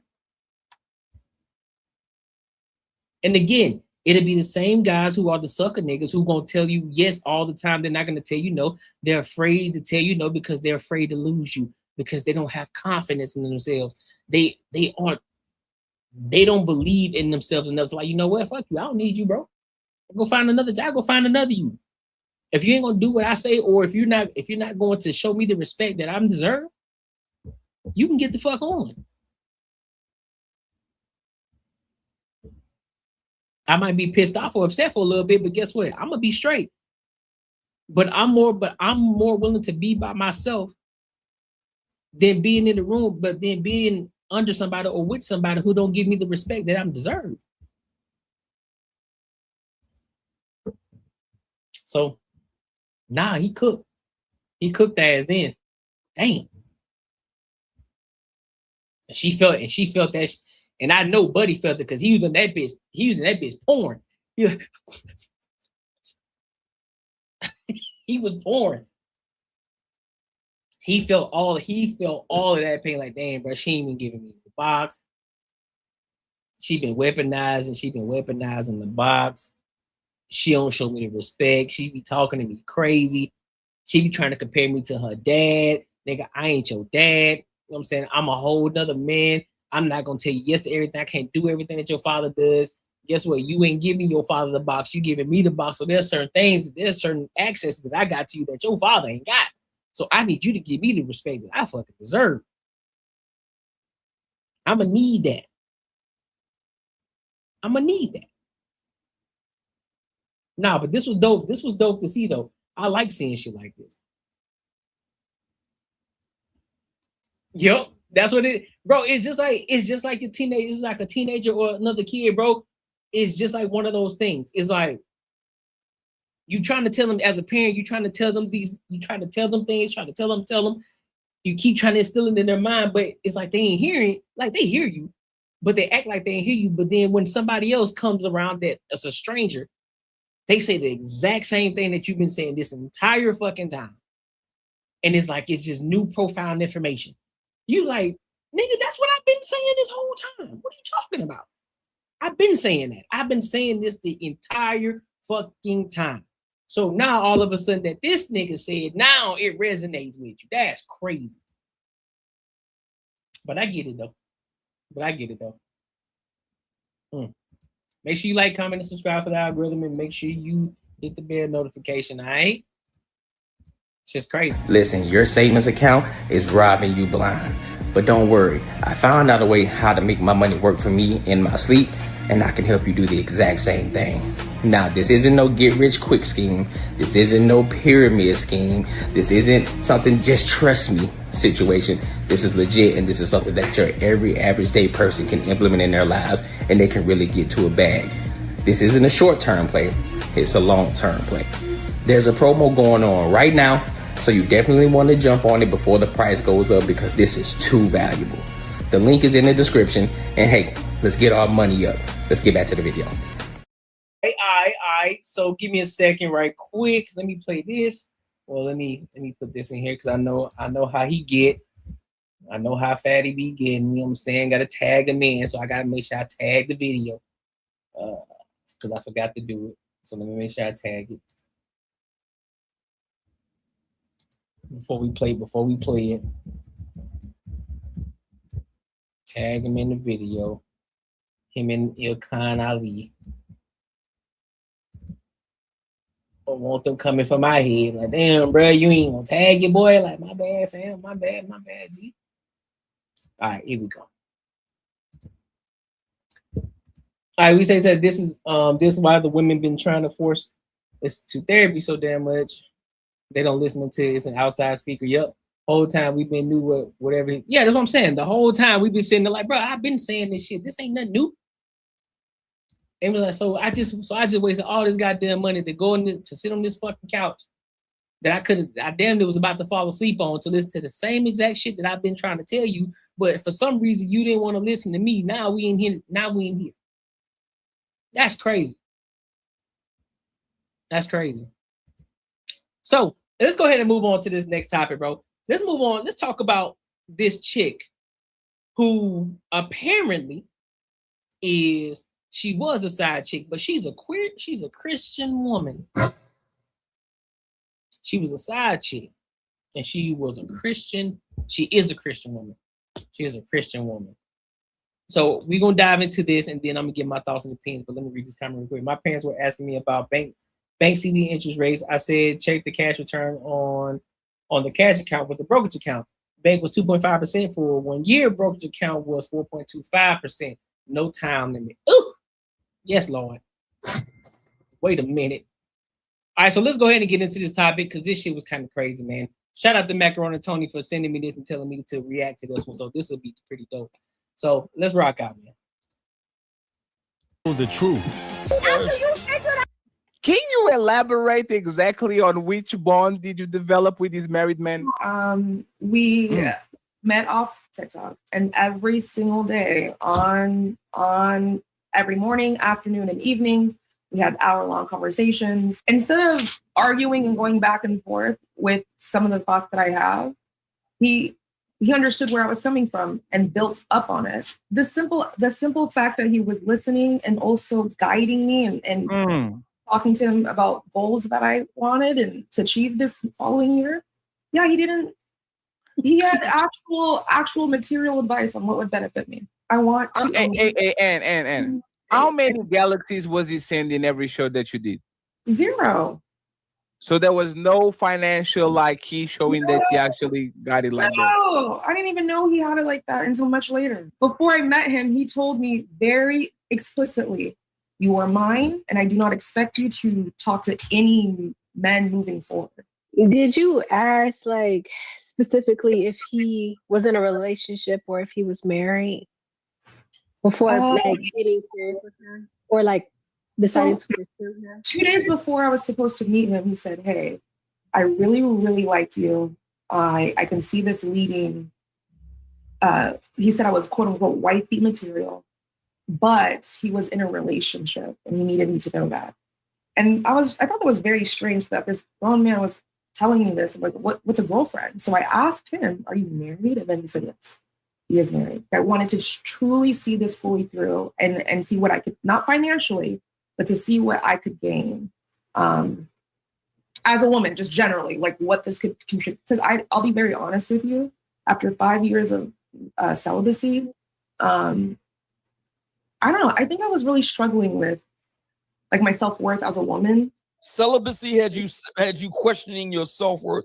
Could it have been the lack of lumber that made you question it? I think I know this sounds toxic, but a little bit, yeah.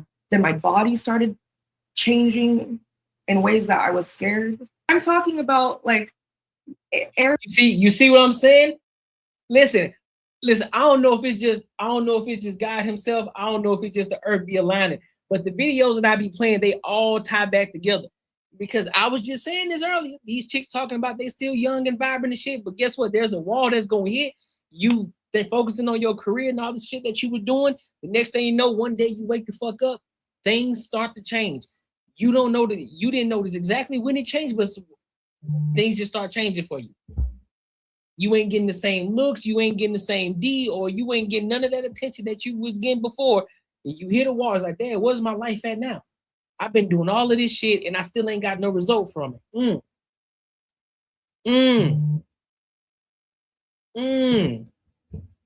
Hook, line, and sinker. Areas on my body shrinking. I'm talking about a lack of desire. Areas of your body shrinking. Without, I don't want to get too explicit. I'm just letting you know. Yes, by year 5, I was very concerned.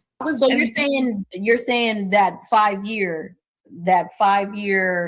celibacy made it where you feel like you no longer had energy and things of that nature. So that's why you did something like that's why you did what you did. Is that what we're to? That's not why I did what I did. There's other reasons, but I would say that I was preserving it for the right person. When he said he was going to call, he called. When he said he was going to send me food, he did. And not even that, he just reminded me a lot of my father. I thought there was no financial exchange. He reminded you a lot of your father. Oh my God.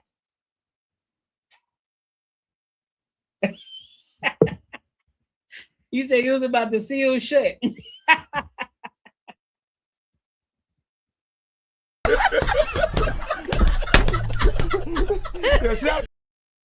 Bruh, I'm telling you, bro, this shit crazy. What's going on? Him door dashing me dinner is not like.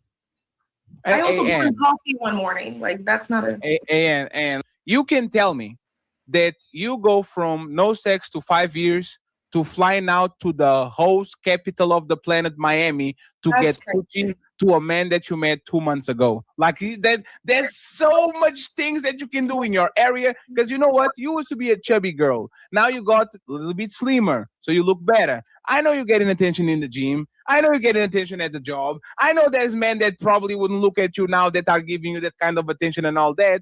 So you don't need to fly out to the other state to go to Miami to deal with the men that you met in October. And 1 second, Ann, and respectfully, Ann, you claim conservative when you came to my show. You said I'm a conservative woman. You are telling me a conservative woman gives to a Miami resident, meet him in 2 months on Christmas. This is Christmas. We are on the December is the like I was in January, New Year, New Me. And he's married And what that like? How are you? How do you have conservative? Well, hold up. Well, I will say this though, Fatty. There are a lot of listen.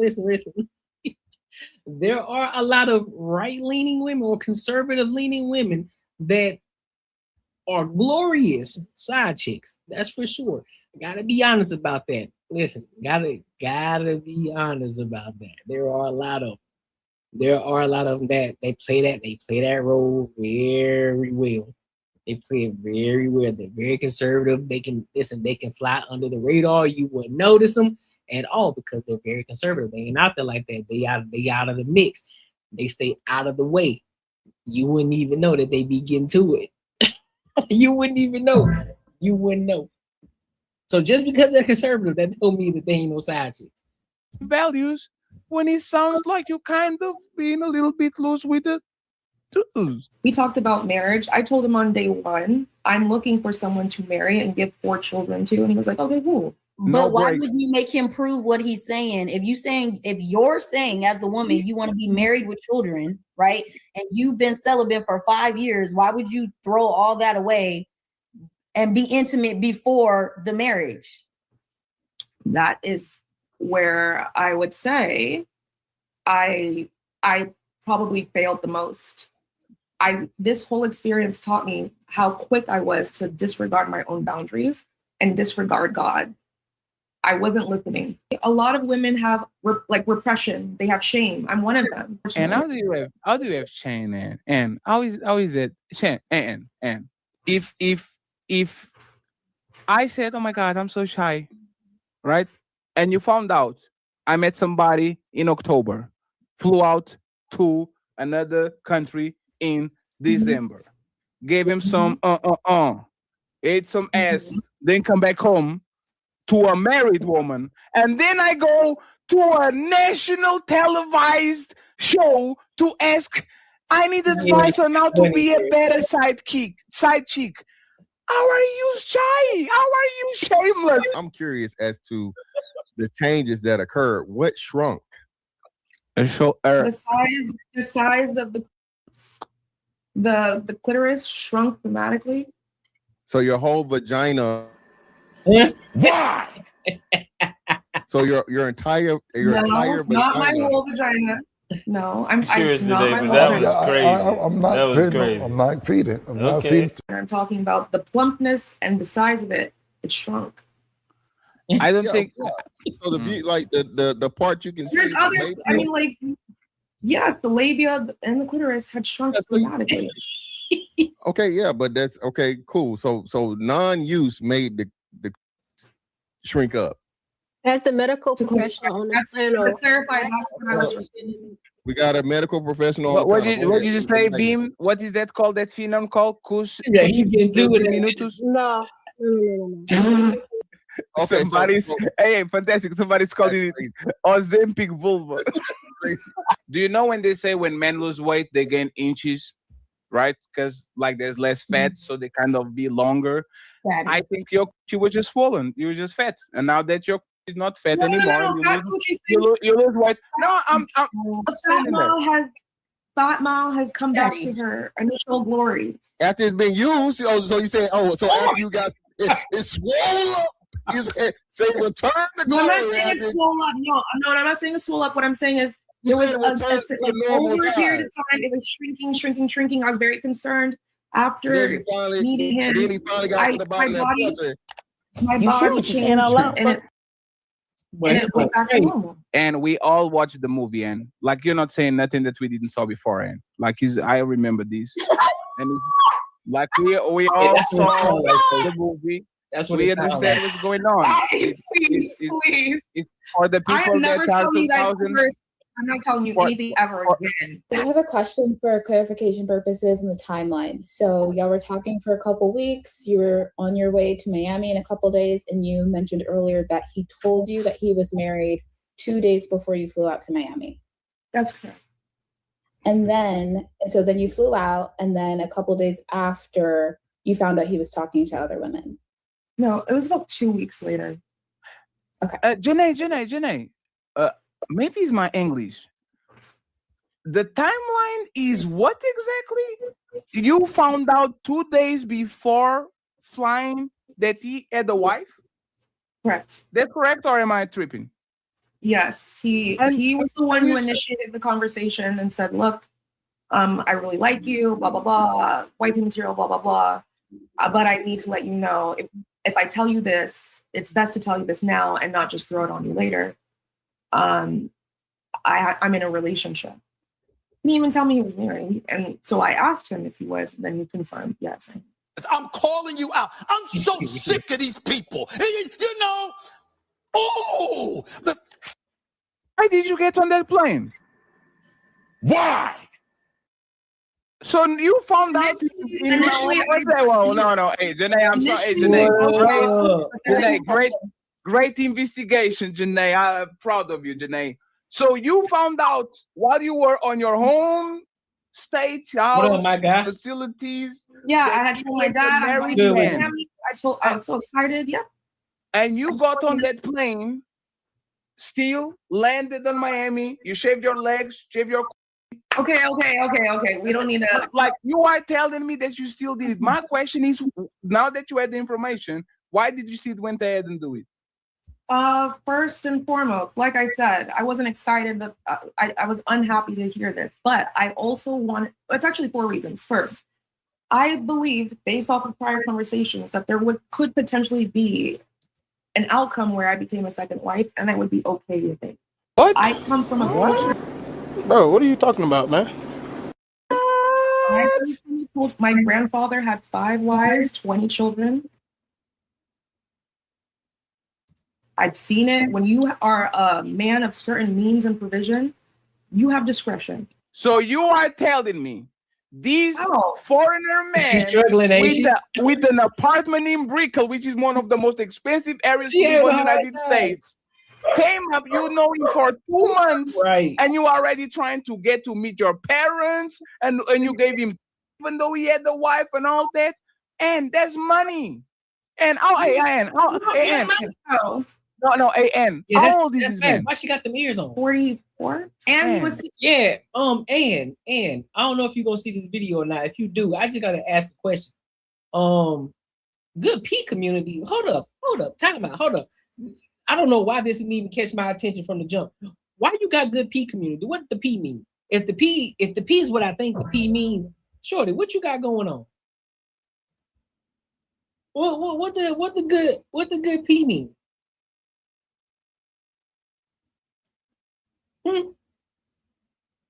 And Shanti Warrior, I need to ask her. Yeah, we gotta ask her. We gotta find her. We gotta get her over here real quick. We gotta have her answer that question. Why she got the bunny ears? It ain't Halloween, so it ain't like she going to no Halloween party or no Hugh Hefner party.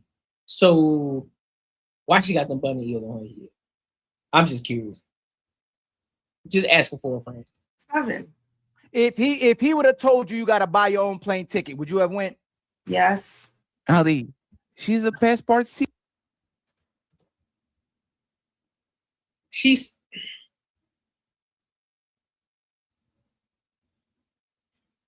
serious today, but that was crazy. I'm not that was feeding. crazy. I'm not feeding. I'm not Okay.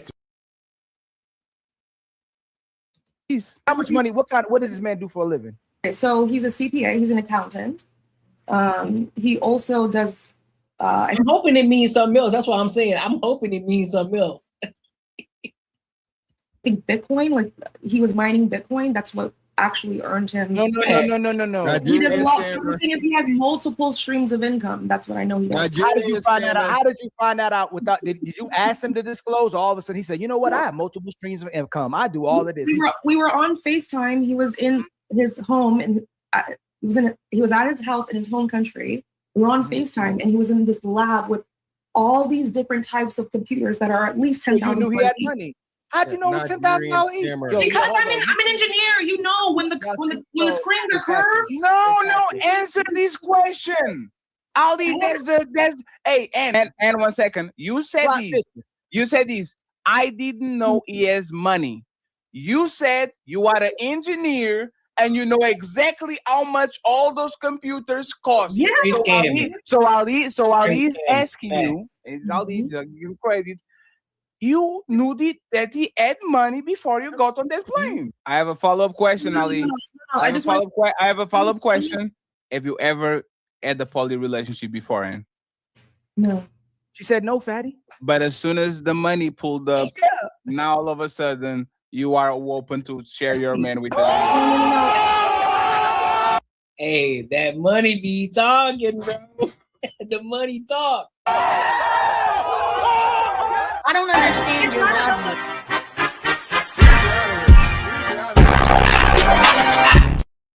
Hold on, I don't understand the logic in what you're saying, because if he had a wife and you knew about it and you still laid with him, how are you telling him how many other ones he's allowed to have if you accepted being another one when he had a main one? This doesn't make sense. He had explicitly told me there was no one else, right? Okay, but even if he found someone after you, what does it matter? And you were never the only one. You didn't have because you didn't have to lead me into Delulu land. I was already on the. You weren't delusional though. You were never the only one. So what's delusional? Like what? It's a very different scenario when it's okay. I'm potentially courting a second wife, versus I have this girl, I have that there. That goes with my question. That goes with my question. Yeah, that comes with the territory. Yeah, if you're dating, the guy who has the money and he's not faithful and he has a wife already. Yeah, girl, he had the audacity to break up with me. The fuck? Like, the audacity to break up with you. What you mean? The entitlement is crazy. He broke up with you.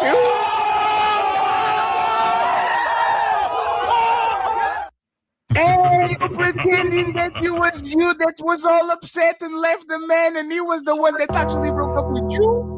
And is he blocked in all platforms, or you still talk with him? Yes, he's blocked even on PayPal.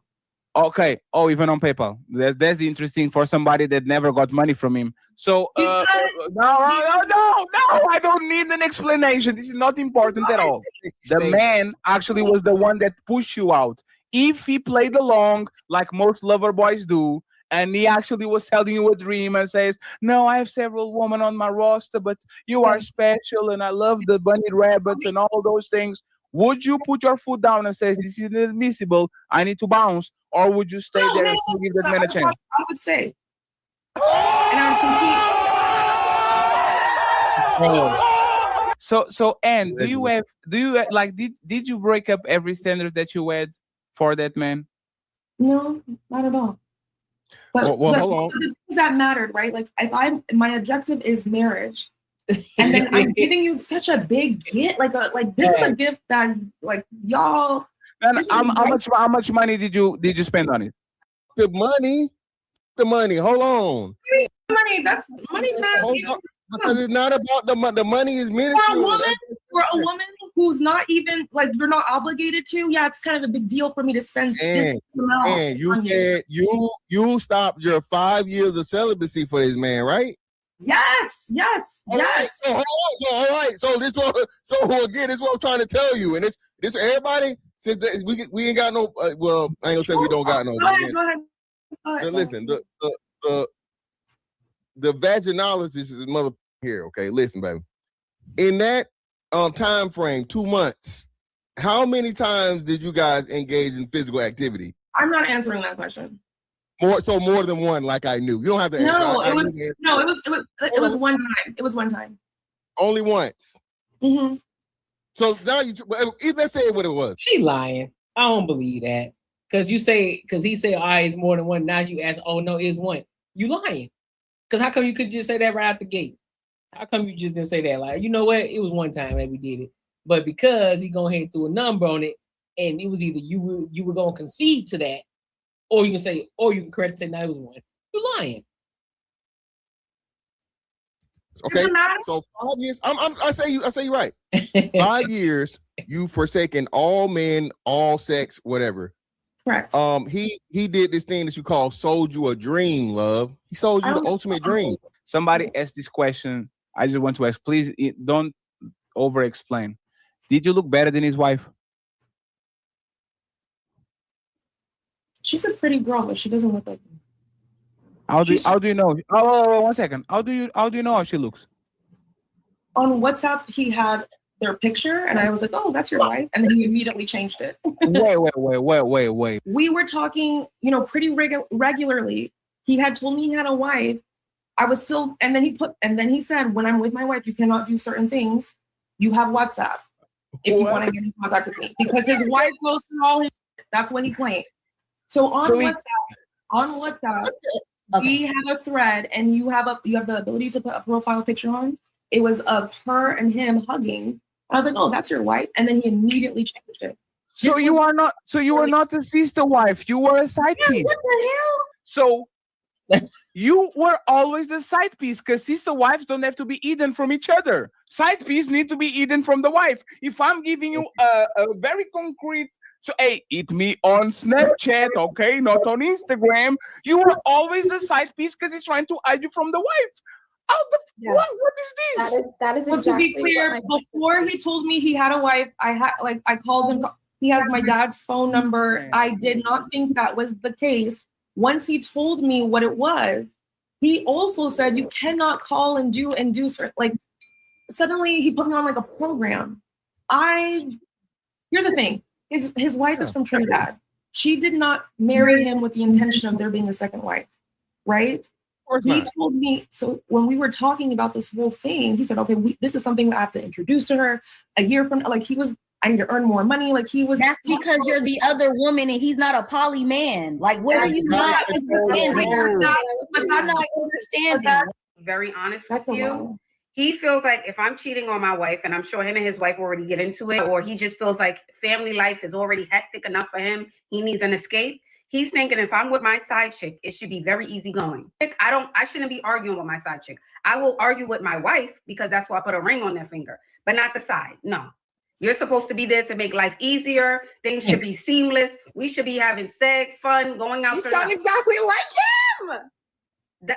Sounds like a very depressed woman that just went through heartbreak. I was shocked that she knew. That surprised me. When he had told me that, I was like, "What?" It was insane. Right. But to hear her say the same thing, I was like, "Oh my God. How do you know this?" All she does is talk about relationships, and that's all she does. She talks about side chicks. She talks to a side Which chick is every exactly show. why I'm telling you I'm not a side chick, because I'm not even privy to this. You ain't. She drinking from the holes of delusion, bro. Sure. She said that she ain't a side chick, ma'am. What are you talking about? Yes, you are. 1000%. You are a side chick. How is it? How is that shit not clicking for you? How is it not clicking for you? You said this nigga got you on WhatsApp. He hadn't introduced you to his shorty. When you mentioned is that your wife, he took the fucking picture off. He changed that bitch immediately. He told you when you can and can't call him. He put you on a fucking program. Not once did you hang out around them together. What are you talking about? You can't be this crazy. You can't be. Nah, you gaslighting. There's no way. There's no way you just no. Oh, she is lying now. Come on, lady. Why would I be shocked that she knew? Why would I? No, you stop. Agreeing with you. You No, stop. Hey, 1 second. Even though Annie's special guest of the show, Melanie is the host of the show. So there's no please you stop. It kind of is rude to the host of the show. So once again, Melanie, if you have something to say it. If not, I'm going to play the rest 20 seconds of the video, and then everybody can go ahead and do the interrogation. And it sounds like you're so defensive that every single thing that we imply kind of needs a very deep 1 minute explanation. You know I gotta what? I apologize. No. You don't have to apologize because you being here is actually awesome. So I feel very. I am feeling a little defensiveness. I apologize. Totally fine. But there's a thing, right? You Yeah, were on defensive on that interview. You were all smiles and giggles, and you were excited, and you were laughing. It's very So different because I know Ashley. This is a panel of people who have judgment. yeah, it's because ice cream Paul. Because actually promotes Odom, and you are very comfortable because she promotes. She actually promotes okay. that shit. Okay, Yes. so I've only been on. Okay, so I've only met her once, and we had a very in-depth conversation. I did not know that she's part of the sprinkle transactional. We understand you green, and that's how you ended up in this whole situation. Buddy knew you was green. You ain't dealt with no niggas in 5 years. Nope. So everybody is telling you, we not saying that side chick in a negative way. That's how you was able to get finessed in the situation because he didn't build you up to think you were a side chick. She said the same thing we're saying, but you're saying is not the case. You are green. Okay. You don't know these things. Buddy, dudes like him, 9 times out of 10, he's a scammer, for real. No bullshit.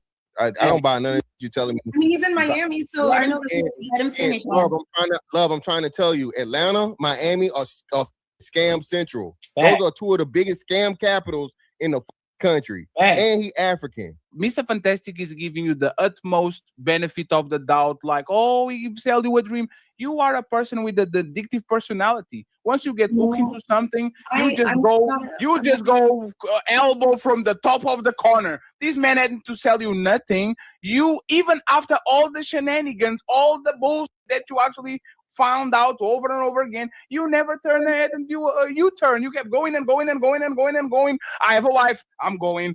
I have side chicks, I'm going. Like, you kept going. You never turned back. So if that's the case, then why do I not have any contact at all? Why did I block him on everything? Because we've already been out before. Hey, Ann. Yeah, Shorty Green, bro. She ain't getting it. She not getting it at all, bro. She just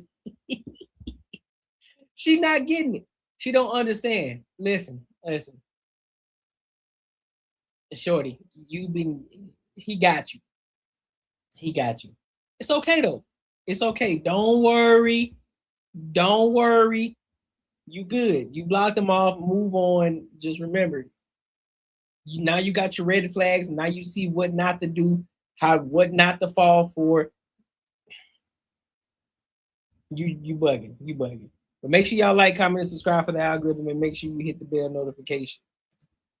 Listen, your savings account is robbing you blind.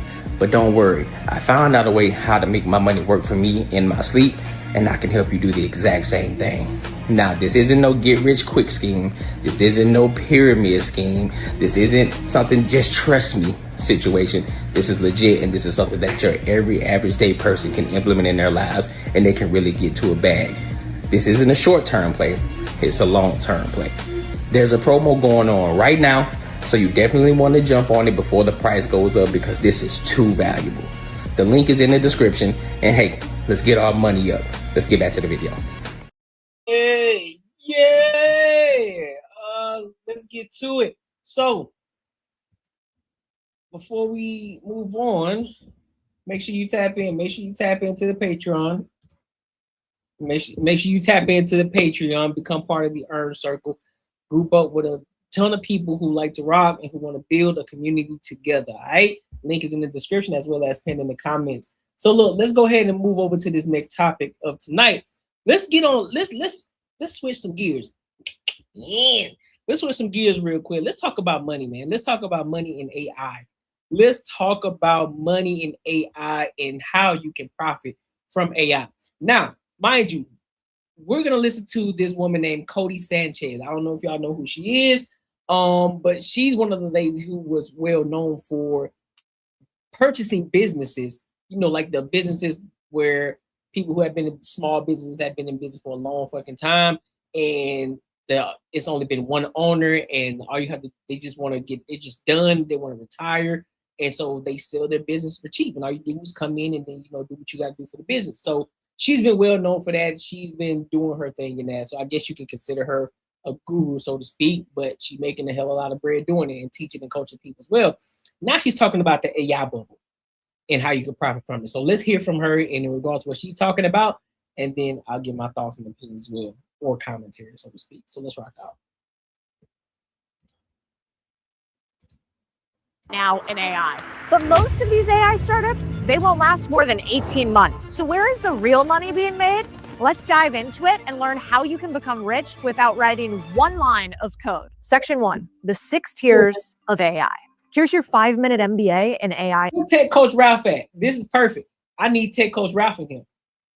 Economics. Tier 0, energy infrastructure. AI lives in the cloud, but it feeds off electricity, which is why data centers are projected to consume more energy than entire countries by 2030. And if you're thinking like a person who likes money, you're going to be asking yourself, who's powering the power? We're looking at utilities, generators, grid plays, or even buying or starting businesses that service energy infrastructure. Because look at this consumption level. Actually wild. Companies like Hanley Energy, which builds data centers. The play, if you're not going to build the data center, become the specialist, like the contractor for emergency 24/7 data center services in a specific region. So if I was you, what would I do? I would copy the homework of these guys, Hanley Energy Electric. So they're smaller contractors. They build expertise around data centers in particular. And if I was you, I might be looking to become a specialist, a contractor for them, knowledgeable about the area. And I really think this next tier you're going to see, chips, this is the arms race. NVIDIA, AMD, and whoever controls chip manufacturing now. If you ain't got your money in NVIDIA, you missing out. That's all I'm going to say. Now controls global innovation. But I'm not just interested in the stock. I want to know who's building the fabs, who's maintaining the clean rooms, who's doing the HVAC and installation. I think most people think, hey, this is just for the big guys. I'm out. You know what? I guess you're right. But the contractors building these $10 billion facilities, they've been around for 20 years. They have certifications and engineering teams that speak in acronyms. We can just be the guys who build the things those guys need in the real world. And I think those billion-dollar fabs, guess what? They also still get dirty. They need HEPA filters that clog. And the big contractors, they don't want to send their $200 an hour engineers to change filters. That's where we come in. And we just charge them $150 an hour. These are the specialized service companies nobody's talking about. Talk about like Promera, formerly DataClean. They started cleaning these data centers and clean rooms.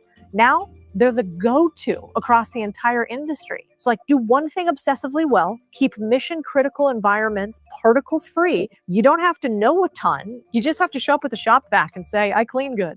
Then we've got tier 2. Tier 2 is the data centers. $455 billion went into data centers last year. That's up 51%. That's like so much money I can't even quite understand it. Microsoft, Meta, Amazon, all the boys spending billions here. What about the plumbing, roofing, wiring, insulation, the local businesses that these AI empires can't function without? This is AI translated for blue collar domination. And look at how much money these companies are making today. I think this is the kind of unsexy translation. There's a lot of businesses that you can create, even with AI. You'll think outside of the box, bro. Think outside of the box. That's basically what she said. Don't just think about AI in itself, because most people think AI, oh, well, shit, it's AI, bro. I got to learn this new skill. Listen, there's a brick and mortar. They're going to need shit. Plumbing, infrastructure, AC, everything. They're going to need that. You could create a business around that shit. Just like she said, you create a whole cleaning system just to clean the data center in itself, to keep the shit operating perfectly. You just go through that bitch and clean and just specialize in it. Oh, man. Oh, man. Business that makes people rich while everyone else chases AI unicorns. So JEM Tech Group, they clean data centers, thrilling, right? No, they're not just cleaning. They're actually looking at fancy detection systems that are missed, fire hazards, disconnected cables. The play here is really simple. You show up to clean, you show up to inspect, you show up to fix. Suddenly, you're not the janitor, you're the risk management consultant. Yeah, exactly. Yeah, she was talking about picks and shovels investment. Think gold rush mindset. Yeah.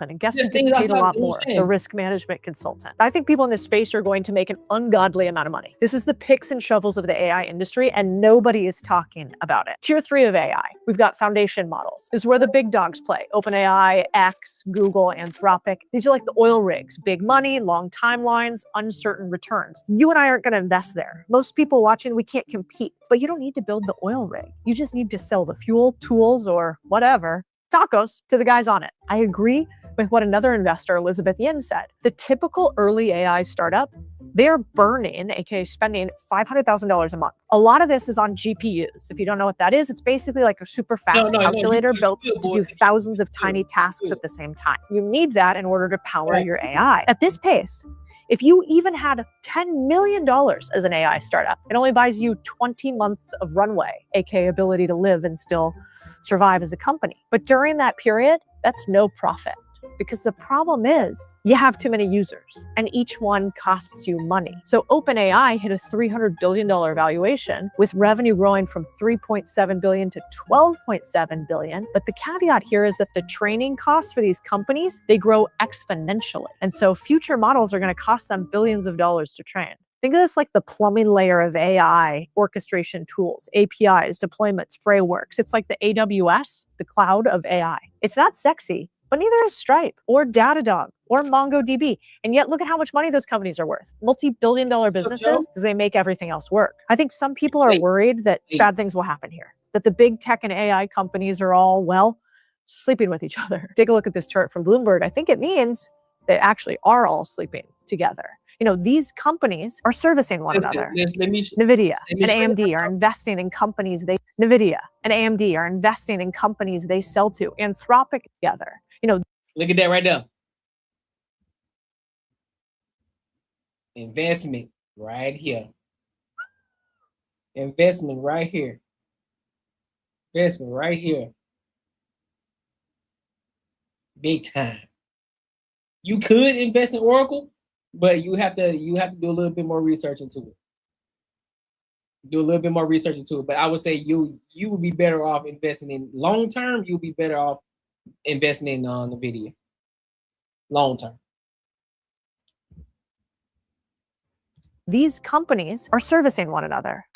NVIDIA and AMD are investing in companies they sell to. Anthropic is using Amazon's web services, and Amazon is an investor in Anthropic, and Microsoft is investing in OpenAI and counts OpenAI as a customer. This is actually called circular financing, where dollars trade between firms, clouding actual demand. So are they making all that revenue? Or are they just paying each other? Then we've got tier 5, the AI native applications. This is like the shiny stuff. Most people playing here are building without a business model. But if you focus on apps that replaced cost centers and drive real productivity, you got a shot. That's where we're hunting. Now, the question becomes, how do you not go alone here? Tools like Replit and Cursor will let you play startup founder for a weekend. You'll build something that looks legit, feel like a genius, maybe even get a few users, cool story. But when it's time to actually scale, when the demo breaks at 2 a.m. and customers are screaming, when you need to connect payment processors, databases, APIs, and all the back-end plumbing that makes real businesses work, you're, how do the kids say, cooked. So if you're gonna play in this space, on this tier, here's the kicker nobody talks about. If you actually win in this space, big tech becomes your biggest threat. Not because they'll copy you, they might, because they'll steal your team. If you build to millions, tens of millions, maybe even unicorn status, and suddenly Meta slides into your senior engineers' DMs with a $2 million package and unlimited LaCroix. Who can say no to that, you know? This is called key person risk on steroids. So if you want a real example, Google Meta and Windsurf. It's like this nerd soap opera from Silicon Valley that'll make you want to lock your engineers in the basement with golden handcuffs and NDAs written in blood. Don't do that, though. That's not good. So the play here is, if you're serious about tier 5, you need a technical co-founder with equity, not just salary. You got to have something called vesting schedules that actually means something. You need retention bonuses that kick in before the big guys come calling, and a culture so strong your team turns down Zuckerberg and everything he can offer. Or you accept that you're building a nice little $1 to $5 million lifestyle business, which I think is awesome. Either way, know what game you're playing, because in AI apps, your engineers aren't just employees, they're the entire moat, and Silicon Valley knows it. Now, the scary part in some ways is, as the Financial Times put it, America is now one big bet on AI. AI better deliver for the US, or its economy and markets will lose the one leg they are standing on now. Look at this chart. It's kind of horrifying. So the next question is this a bubble? And the answer is like, probably. $400 billion being spent on AI infrastructure. Some AI companies raised $2 billion. The S&P, almost 40% of its gains this year are tied to 10 AI-heavy stocks. So if it looks like a duck, if it talks like a duck, and it quacks like a duck, it's probably a bubble. But here's what makes this one different. Unlike the tulip craze or even parts of the dot-com bust, AI is already in the economy. Like, this is kind of crazy. 90% of GDP growth, which is basically a fancy way of saying like all the money the economy makes, AI related. The biggest companies are trading at kind of reasonable multiples compared to the big bubble back in 99. So what do? I'm not telling you to go buy tech stocks. In fact, I don't think you should. You don't short it. You don't blindly ape in either. You build a moat because you don't actually need to code. You don't need VC. You just need cash flow, which brings us to the fun part. One of the fastest way to build cash flow in the digital economy is launching a digital storefront. And I've been experimenting with a new tool called Build Your Store. And it's basically like having an AI store builder. Here's what it does.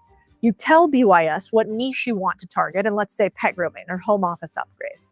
The AI instantly builds your entire Shopify store, products, design, everything. You get a ready to sell business in minutes with zero tech skills and zero inventory to start. Oh, that's that Shopify joint. What they call it? Atlas or some shit. That's on that Atlas does on Shopify. So you'll go in there and you'll tell it, you know what I'm saying, what type of business you got, and then it'll create an entire storefront for you. You'll like in 2 fucking minutes, and then you good to go for your business. It's something like that. That's basically what it sounds like. It sounds like Atlas for Shopify. And as a part of this setup, Build Your Store also walks you through a quick auto DS registration, which basically what it does is automatically add 10 products to your store and allow you to automate shipping and order fulfillment. And this auto DS 30-day trial is just $1, $1. And the best part, pro level design you normally pay $200 for, already included. So if you're interesting. Oh, let me say what she's not saying. The companies making the investments in AI are sitting on cash, hundreds of billions in cash. Yep, AI is a drop in the bucket investment for them. Exactly. Yeah, that's exactly what she's not saying. you're looking for an online side hustle with lower risk and potential for lots of upside, this could be one of the funnest plays I've seen. So thanks to Build Your Store for sponsoring this video. Head to the link in the description to your Shopify store. So Build Your Store, I mean, if somebody want to go do some research on that and check that out and then come back with the information, we can kind of talk about it if that's a good play. Or some of y'all who, you know, may not have a great idea or don't have a product you want to sell.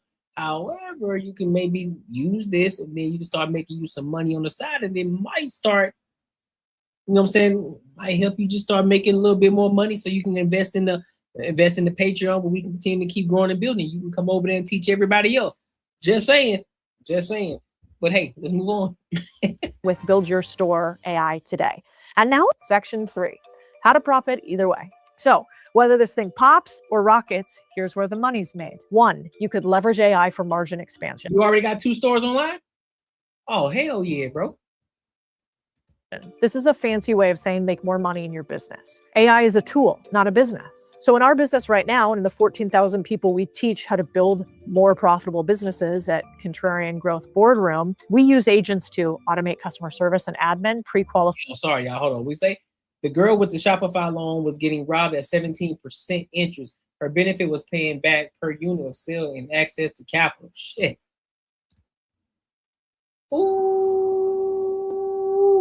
Buy leads, build SOPs faster, cuts costs. Like for example, this furniture company, Temple & Webster, they didn't build a new GPT app. They simply layered AI across support, product descriptions, shipping calculations, customer service. On the last video, you talking about on the last one we did, right? On the last live stream, Freya, I think it was it Freya? Her? My bad, I actually have 3. I forgot about one. Then you got 3 of them joints.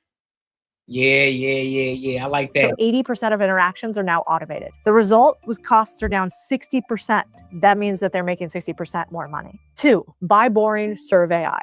OpenAI, Anthropic, XAI, Google, all racing to make chatbots that each sound a little smarter than the last. When every product looks and acts the same, what happens? Prices drop. Amazing for users, tough for companies. So with open source and Chinese models giving kind of this commoditized market, it's not good. And what I think Goldman says perfectly is competition is often underestimated and the returns on capital invested overstated. Fancy way of saying real winners in the coming years won't be model makers, but scrappy operators. So I want to buy businesses that wire the data servers, cool down server farms, clean semiconductor labs, install solar. These are just the businesses behind the boom. Services like these are going to be killing it. 3, Don't be an idea guy, be a workflow fixer. You want to build, great, but solve real problems first. The money won't go to the flashiest chatbot. It'll go to the one that saves law firms 40 hours of doc review, like co-counsel legal. It plugged into things that were already happening, like document review, contract drafting, and it cut the time. Remember what I told y'all in the last live stream? Focus on solving the problem. Solving the problem for people. That's where the money's gonna lie. That's where the real money's gonna lie. Find the problem. Even if the problem, they don't even know that they got a problem. Even if they don't know they have a problem. Solve the problem. That's where the money lies. To do that work in half. So an AI strategy like this will make you twice as much money. That's your sales pitch. 4, stop waiting, start owning. By the time regular people feel safe, the money's already been made, you guys. You got to use AI to speed up ownership now, because it doesn't eliminate opportunity. It actually multiplies it if you move fast enough. I think one of the biggest opportunities in this space is using AI before everybody else does.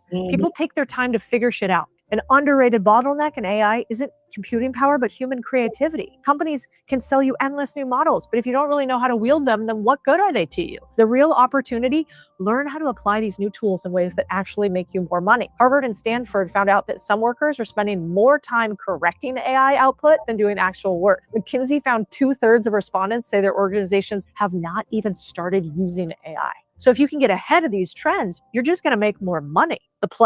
The biggest benefits will likely come in the form of AI agents. This is the last one. These are the tools to help you. Many of them are okay today, but digital specialists will change everything.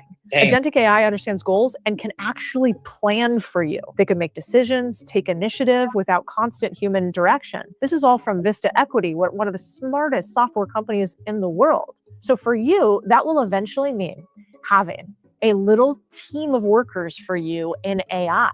And I think one of the reasons that's so powerful is the key to making money in the AI age is not letting AI think for you, but making it think with you. Most people let AI copy what's already out there.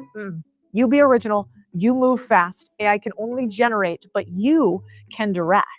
So I don't actually think you should try to time the market. It's time in the market that's more important over the long term. Here's the thing, nobody, not us, not Sam Altman, not Elon Musk, knows exactly what's gonna happen with AI. So you don't have to predict it. But what if you built the picks and shovels? The way you win is by owning the things nobody else thinks is sexy. So bubble or boom, that's how you stay rich. You learn how to use the tool instead of being used by it. And if you want to learn exactly how to do this, I'm teaching a free workshop. There you go. It telling you right there, listen, don't be consumed by it.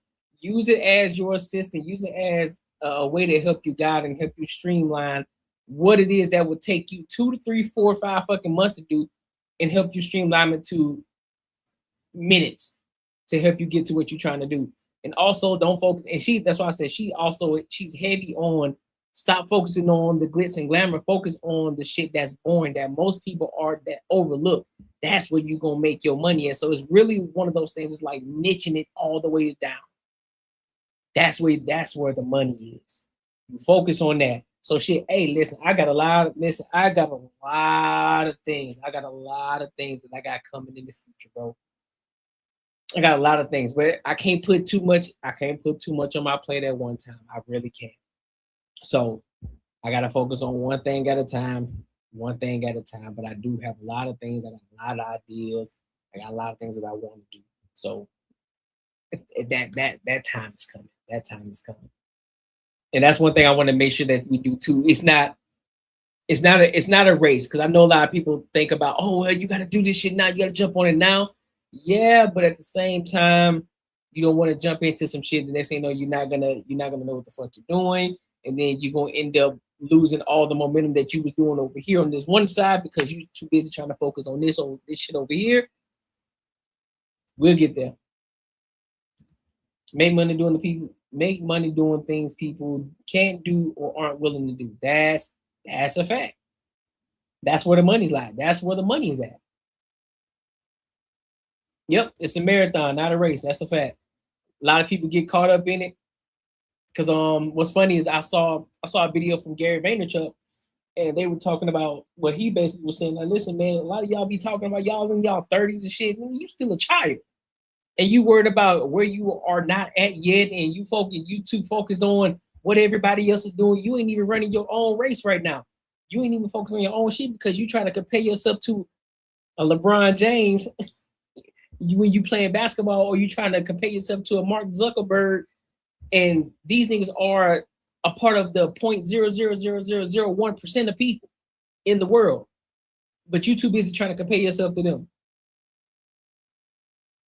And you can still be great out here in this world, but you choose not to because you too busy worried about everybody else instead of your own race. I was like, damn, that's crazy. I was like, yeah, that's crazy. So, but yeah, man, make sure y'all like, comment, and subscribe for the algorithm, and make sure you hit the bell notification. She definitely would cook. Listen, your savings account is robbing you blind. But don't worry, I found out a way how to make my money work for me in my sleep, and I can help you do the exact same thing. Now, this isn't no get rich quick scheme. This isn't no pyramid scheme. This isn't something just trust me situation. This is legit, and this is something that your every average day person can implement in their lives, and they can really get to a bag. This isn't a short-term play, it's a long-term play. There's a promo going on right now, so you definitely want to jump on it before the price goes up because this is too valuable. The link is in the description, and hey, let's get our money up. Let's get back to the video.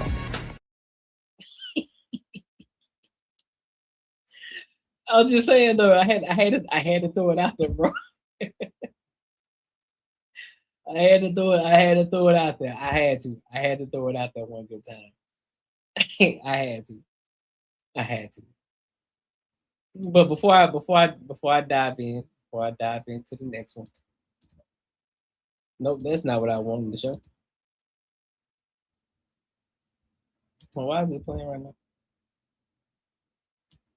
Ah, that's why. Okay. Okie dokie. Let me put this in here. So again, for those of you who are a part of the Patreon, who are a part of the Earn Circle, and who want to be a part of the Earn Circle, what video would you like to see in the Patreon that will bring value to you? That will bring value to you. What is it that you want to see from me in order to bring more value to you? All right. Make sure you hit me up in my email, CCJE.LLC@gmail.com, or you can hit me up in the comments, or you can just reach out to me later on my Instagram or my TikTok, whichever one. Courtnee Edgar, Courtnee.Edgar on IG, and Courtnee Edgar Show on TikTok. So just hit me up and let me know what it is that you want to see. Or you can just hit me up in the Patreon too, because I'm always looking at the messages there too. So just hit me up in there. All right. So let's go ahead and go over to these last topics for tonight. We're still on the money. But this is a little bit different. We ain't talking about AI. We talking about the boring shit, right? What do I mean by the boring shit? We talking about the boring businesses that can make you a lot of money if you do it the right fucking way, right? So, two different businesses. One lady, she owns a laundromat, and this other girl, she owns a nail business. So she does nails. So I haven't seen these videos, so I'm watching in real time with y'all. So we're gonna watch these videos and I give my thoughts and opinions on it. All right. So let's see what saying, man. I wish I could give you better ideas than you already are presenting. Doing an excellent job with the money topics. I appreciate you, bro. I appreciate you, fam. Trying to add some value to the people out here in the world. You know what I mean? Because I know everybody always talking about relationships and dating, and I know I talk about it too. But I try not to make my channel all of that, all of just dating and relationships. We want to build, we want to grow together. You know what I'm saying? We trying to get somewhere in life. So we trying to build something huge here. It's not just a YouTube channel, man. We building a community of people that's rocking with each other, that we're trying to level up in this world. So yeah. So let's go ahead and get into it. I definitely would say I'm happier running my laundromat than I was working as a nurse, but I also really enjoy the time and freedom that my laundromat gives me that I didn't have working as a nurse. My name is Cami and I'm 38 years old, and I quit my nursing job to open up a laundromat in Arizona. My business brought in around $475,000 in 2024. I worked as a nurse for a total of 13 years, but once I hit my 10-year mark working as a nurse, that's when I decided to buy a laundromat. Oh, let me stay here. Cami says she was making about $76,000 a year as a registered nurse, before she quit in April 2023. 3 years ago. It was the year 2020 when I really started looking to buy a business because I liked what I did, but I think I was ready for a change. And I also didn't want to go back to school and get more education. And so I knew really my only way out of working would be to own a business. I definitely think COVID and working as a nurse during that time definitely influenced me in wanting to leave healthcare and look for a business, because that year, I think we all know, is a really hard year, especially in healthcare. So I think COVID really pushed me to leave healthcare faster. Otherwise, I probably would have stayed a lot longer than I actually did. Before buying my laundromat, I was actually looking at mobile home parks as well as storage units. I was actually under escrow for a mobile home park at one point, but luckily it fell through, because after it fell through about 3 weeks is when I saw my laundromat get listed. Back in 2020, laundromats weren't really talked about. And so when I saw it listed, I was very unsure of the business and didn't know very much about it. But luckily I had a friend who I had brought up this laundromat deal. All right, so you built the laundromat business. Do you think it's still a great business to invest in today? In 2026, do you think it will still be a money play? To him, and he said that he happened to have an uncle that owned 2 of them. And so I called this old man randomly the next day and asked him a few questions about the laundromat, and he looked at the numbers with me. And he said something that I will never forget. He said, you know, if I could go back in time, I would never go to college. I would never get my master's degree. He's like, all I would do is buy laundromats, because laundromats scream money. People still use these laundromats though. It doesn't depend on where you live though. Look, I'm asking the questions for me and for everybody else who may have questions. Listen, hold up. This is in Arizona. Cammy purchased a working laundromat business in Arizona for $300,000 in 20. Oh, hey, we gotta get her. We gotta find her. Hold up. We gotta find her. She out here in Arizona. I gotta find her. Where that laundromat at? Hold on. I got questions to ask. Man, hold on. What's her name? You know, if I could go back in time, I would never go to college. What's her name? Let me go back. See? I'm sorry, y'all. I gotta go back. Now. Where we at? 206? All right, give me a second. I gotta find her. What's her name? Cammy. Oh, there she go. Yeah, please advise. Oh, I got questions. Hold on. Let me see. Cammy. The new way is going, bro. Let me see. L-A-N. Andro. Girl. Oh, we found her. Oh, gotta find. Yup. I gotta do an interview with her. In the Patreon. That'd be lovely. I gotta hit her up. What he says? The new way is going, bro. They are upping the way it is used to be. Didn't it used to be, adding convenience and memberships. I thought so. Using cards instead of coins, folding services. I like that. Do I need to invest in a laundromat? Listen, Mika, that might be a play. I gotta get Mika. I gotta get her on here. I gotta get her on the channel. I gotta talk to her. You gotta have a conversation with Cammy. Rather than owning a home. Yeah. So I sold my home for $310,000.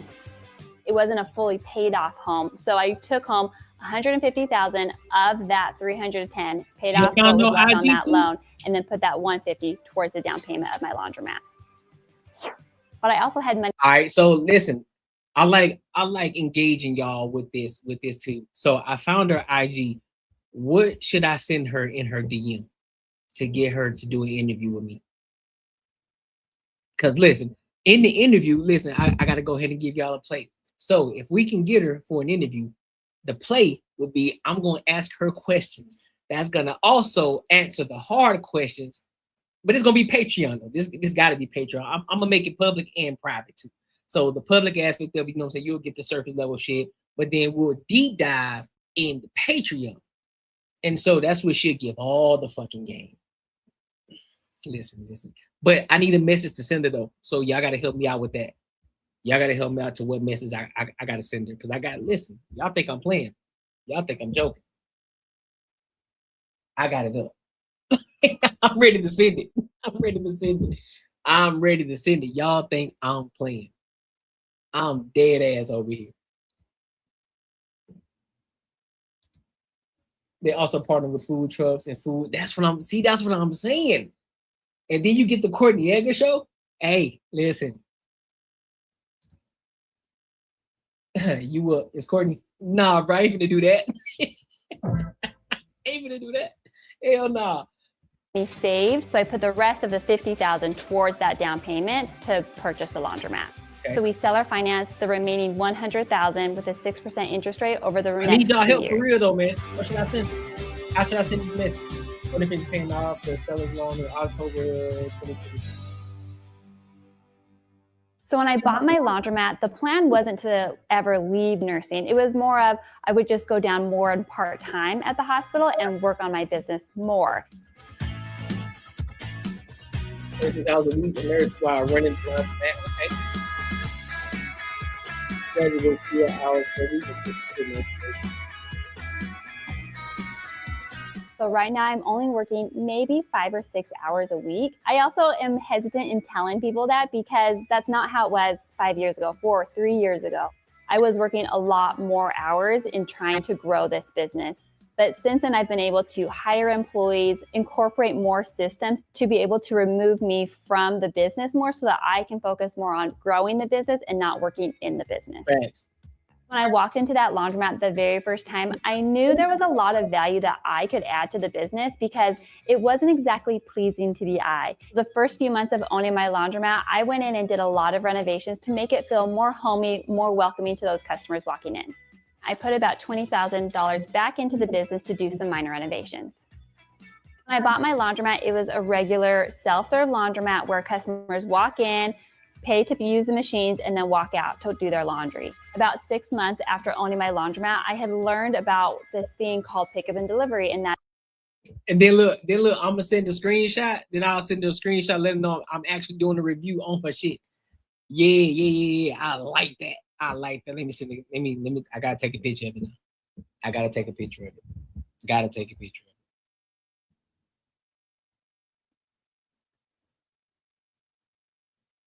Hold on, let me do it. Let me do it like this.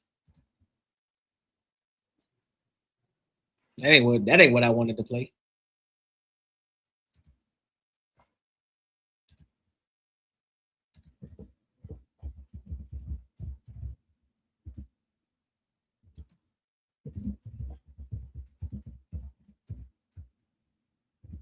Listen, y'all see we work. Y'all see we over here working in real time. We over here working in real time. So y'all know Courtney ain't over here. Y'all know I ain't fluking over here. This is in real time. Let me put myself on mute right fast. Ooh, shit, I don't like that face. All right, here we go. That works. Boom. Yep. Got the picture.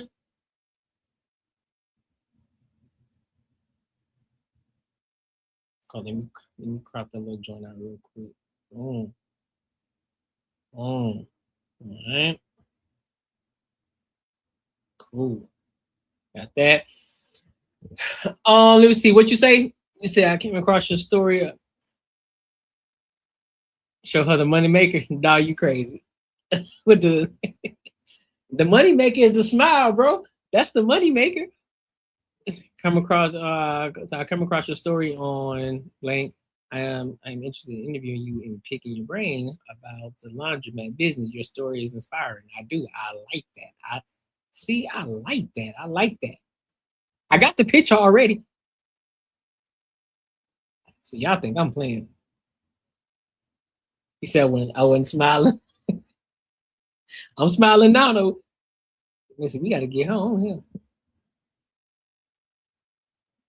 Let's see if we can get it. Let's see if she ain't too famous yet.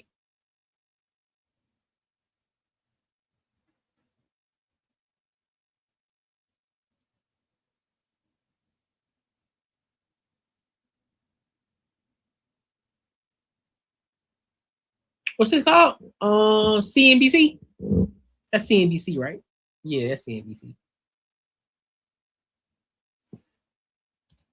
Sorry, y'all. I'm gonna get to it. My bad. I'm gonna get to it, but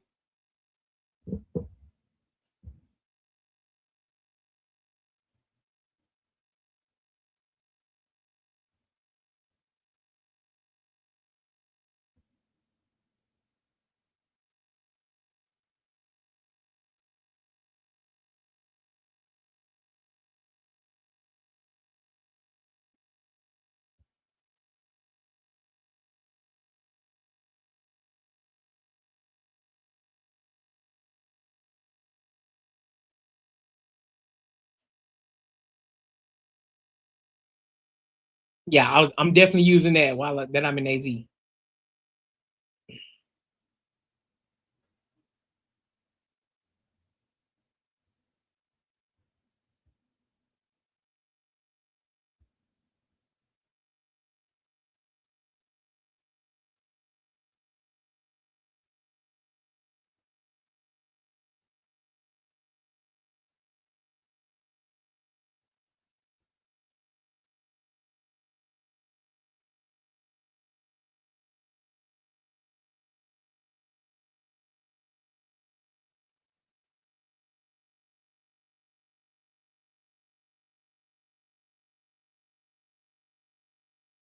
Hey, I appreciate you, Groovy.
Yep. Boom.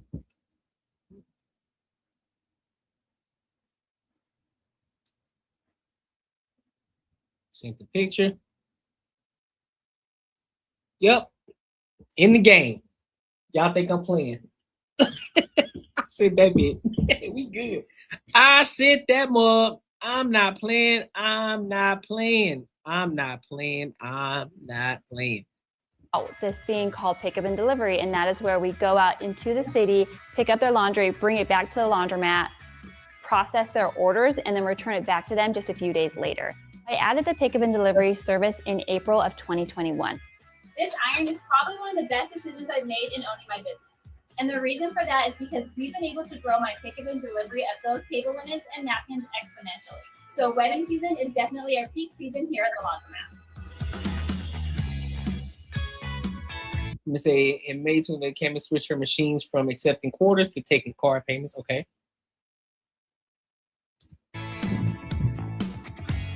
So right now we're walking behind the dryers and we're gonna access behind the kiosk to collect the money. So this is what we've collected at the laundromat probably over the last 2 days. But people also don't just use cash. They can use credit, debit, and app to load money onto their card. And then I have this very old school soap vending machine, which it does still take orders. So once I have the new machine replaced it, then I will be completely order free. So the laundromat charges between $3 to $12 to use its washers, depending on the size of the machine.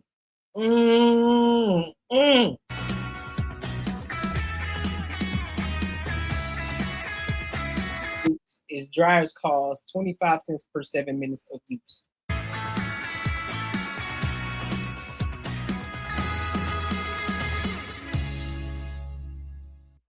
All right, this is perfect. I used to outsource my dry cleaning, none of the liability, and a 55% margin. I used the same pricing that the people doing the dry cleaning did, so I didn't undercut. Nice. 12, yeah, that's what I'm saying. 12 a wash, max. Shit. You feel me? For its pickup and delivery service. Oh, and she got a pickup and delivery service. Oh, what? For its pickup and delivery service, the laundromat charges $2.10 per pound of clothing and $10.50 per table liner. Self-serve laundromat is a pretty simple business to run when it comes to your customers, but when it comes to your customers in the pickup and delivery space, it's a much more advanced business because there's much more logistics involved. And so learning that and understanding the balance of staffing and poundage of laundry and making sure they're balanced and making sure that everything gets returned on time. There's a lot of moving parts in that business, so it took me a little bit to learn that. Whatever I make on the laundromat, I take a small percentage that I plan on putting back into the laundromat. For the all right, so you say revenue. So her entire revenue is $475,000, $7,218. Payroll expenses, $102,228. Rent, $80,000. Utilities, $53. Interest paid, $22. Repairs and maintenance, $21. Supplies, $18. Vehicle expenses, $18. Insurance, $9. Advertising and marketing, $8,000. Taxes, $7,000. Office expenses, $6,000. Travel, $2,000. Legal accounting services, $1,000. Meals, $1,000. You got to. General business expenses, $600. Vending machine rental, $168. And cost of goods. Damn. And come out with a profit of $119,000. That's at that. So she still profit a solid ass amount. $119,000. Hold up, is that for the year? That's for the year. So her entire revenue for the year is $475,000, but then she ended up profiting $119,000 for the year. Hey, that don't sound too bad. I ain't gonna hold you. rest is what I used to take to live off of.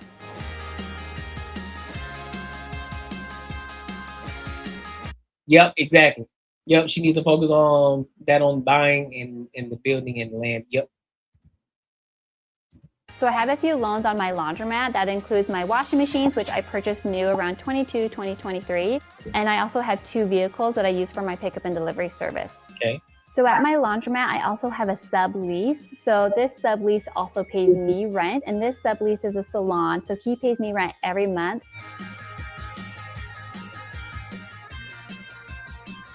Ah, so she got somebody else paying her rent too. She put it toward the $80,000 she paid. Smart. So within just my laundromat for the year 2024, I paid myself $66,000. Nice. So I have about 6 employees. About 1 or 2 of them are part-time, and we only bring those employees in when our orders are unexpectedly bigger than we expected. I feel like the biggest learning curve I learned as owning a laundromat was learning how to be a leader. Because when I worked as a nurse, I had always been an employee. I always had a boss, a manager. And so when it switched for me and I became the boss, I became the manager, I became the one that called the shots, it was definitely a different transition for me. I decided to post on social media about my laundromat in July of 2024. Posting on TikTok is where I primarily started, and my TikTok did really well. And I first started getting paid in October of 2024. It wasn't until December where I started focusing more on Instagram as well. So as of February of 2025, I started getting forward, posting on. You see that? You see that bread?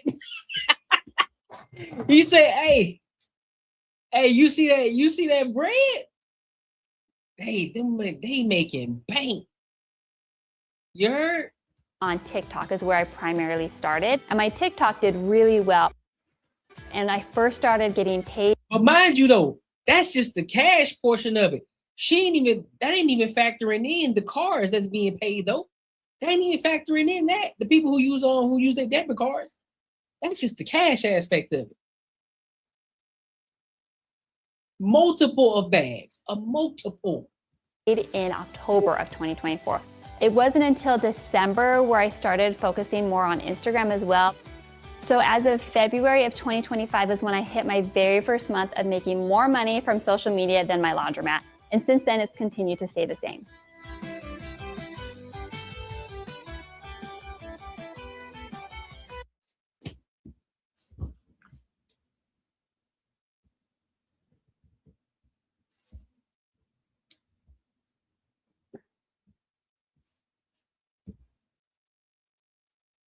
Fam, did y'all just hear what this woman just said? Did y'all just hear what this woman just said? She making bread. First of all, she making bread from the laundromat. Now she's making bread from social media, TikTok and Instagram and brand deals. Bam.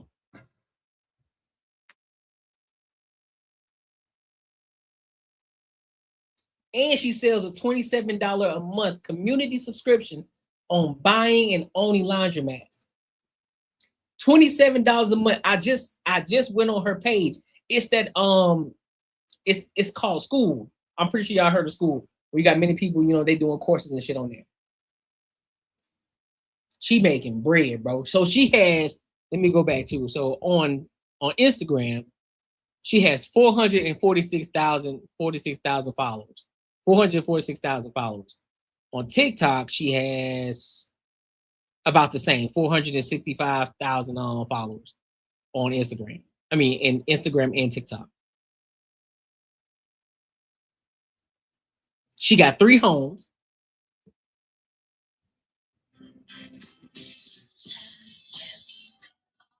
The house I rented for 2 years.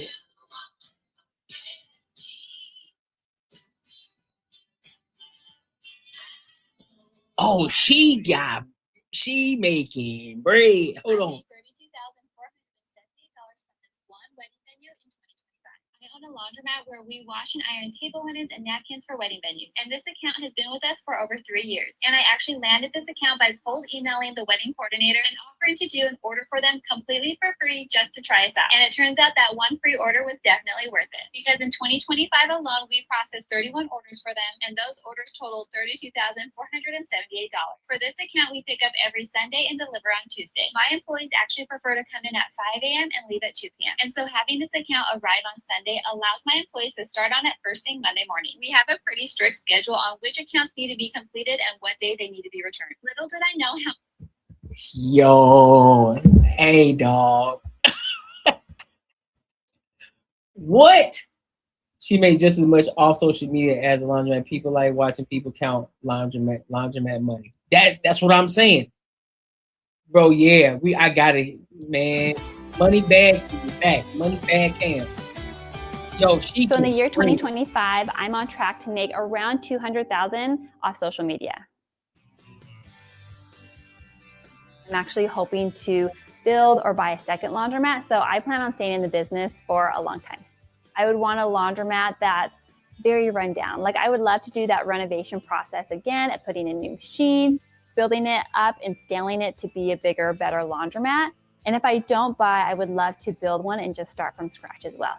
I think my end goal with my laundromat, or if I were to get a second laundromat, is to have a really strong exit when I do plan to sell. I feel like there's 2 really great things that I've grown to love about this business. The first one is I kind of treat my business like it's a game, and it's a game that I want to win. But it's funny because I feel like I'm not competing with anyone. It's just more of how can I capitalize on this business? How can I scale it? How can I grow it? How can I be more creative? And then of course, the second thing that I really love about this business is that just my freedom with time. This is my first time where I'm able to be home for all the holidays, have every weekend off. Granted, I've only really felt that in the last few years. My first years of ownership, I didn't have as much time because I basically just put my head down to grow it.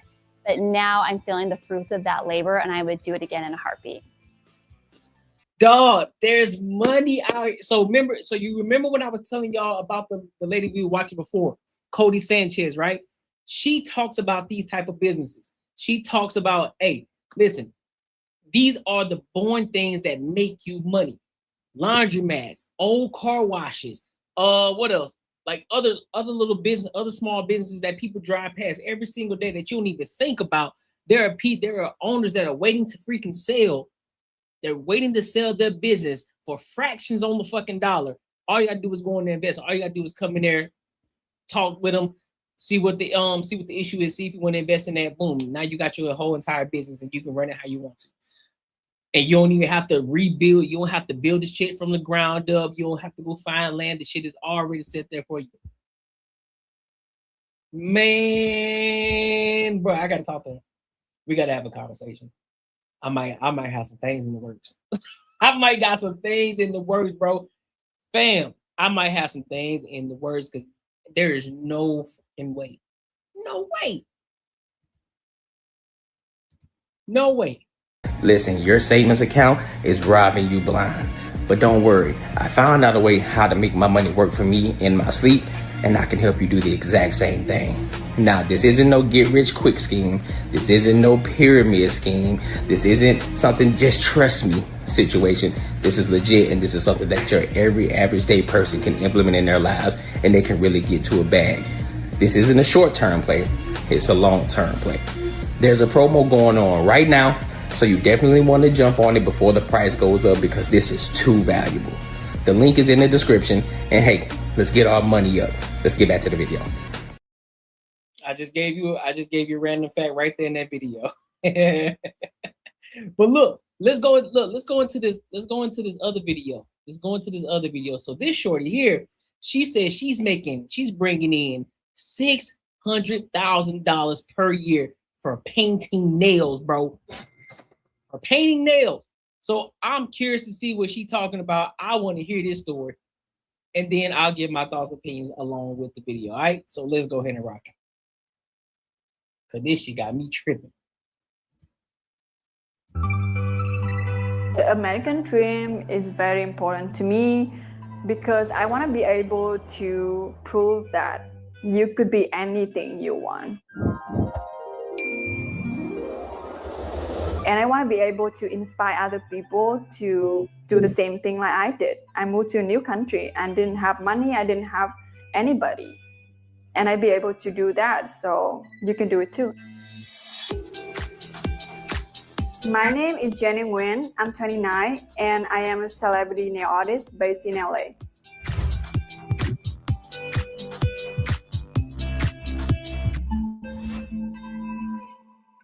I own a salon called Jen Paint Nail Lounge based in downtown LA. My salon is a vegan salon and we specialize in natural nail growth and soft gel extension. We're also really good with nail art. So any nail design that client wants, we can do it all.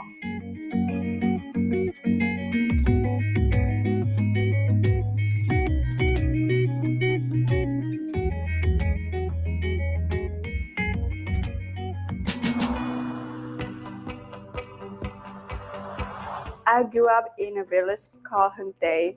I feel like very close to my hometown. I had a happy childhood, but I didn't have money. And we didn't have enough food sometimes or water.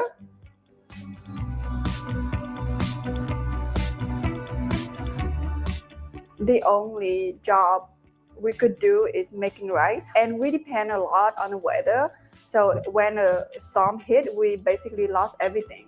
We grew up very poor and My parents, they both farmers. They don't speak English. So I always look for the opportunity to change our family fortune.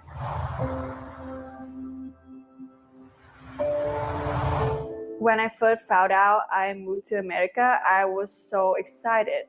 And I feel like it's a new life for me, and it's really like American dream.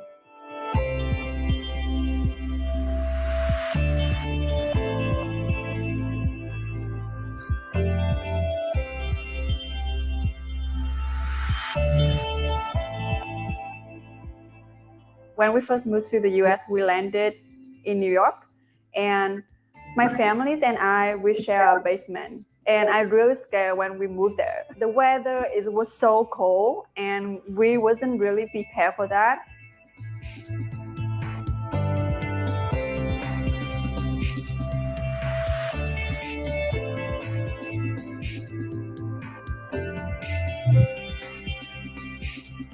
Dropped out during her third year.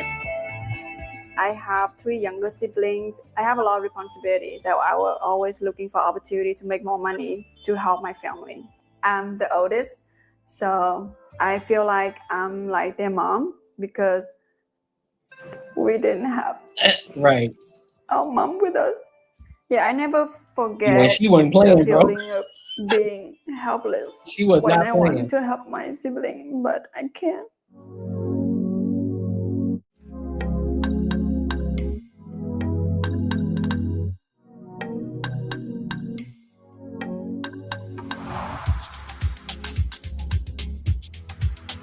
When I first moved to LA, I didn't plan to have a nail business here. I was on Instagram and I saw so many nail pictures during COVID because everybody's on their phone and nail salon were closing. So a lot of people were posting, and I thought to myself, why not give it a try? So I went to YouTube and taught myself nail art. And I started doing nail for free to get followers on Instagram. And from there, I reached out to photographers and started working on set to build my portfolio. But I always want to build my own business, so I decided to open my own nail salon.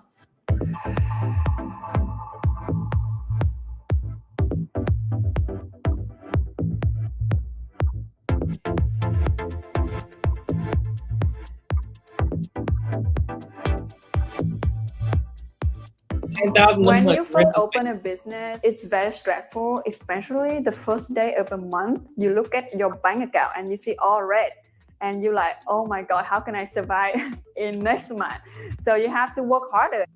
I almost quit. But I had no choice because I already signed the 5 years lease, so I had no choice. So I had to make it work.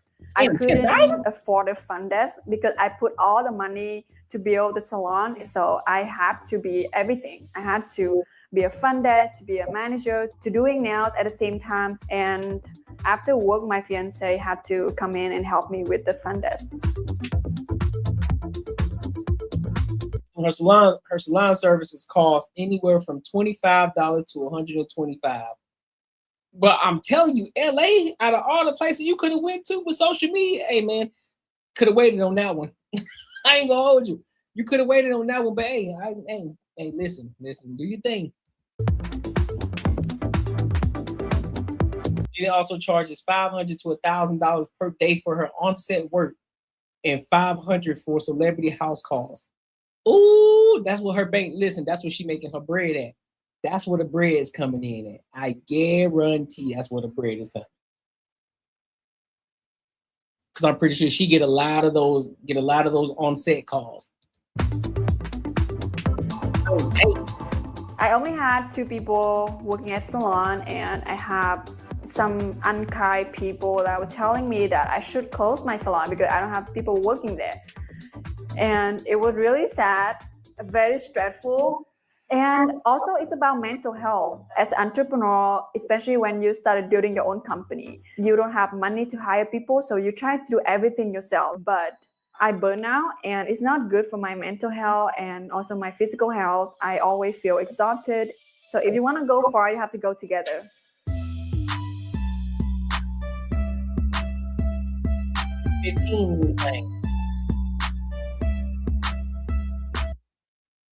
$600,000 a year.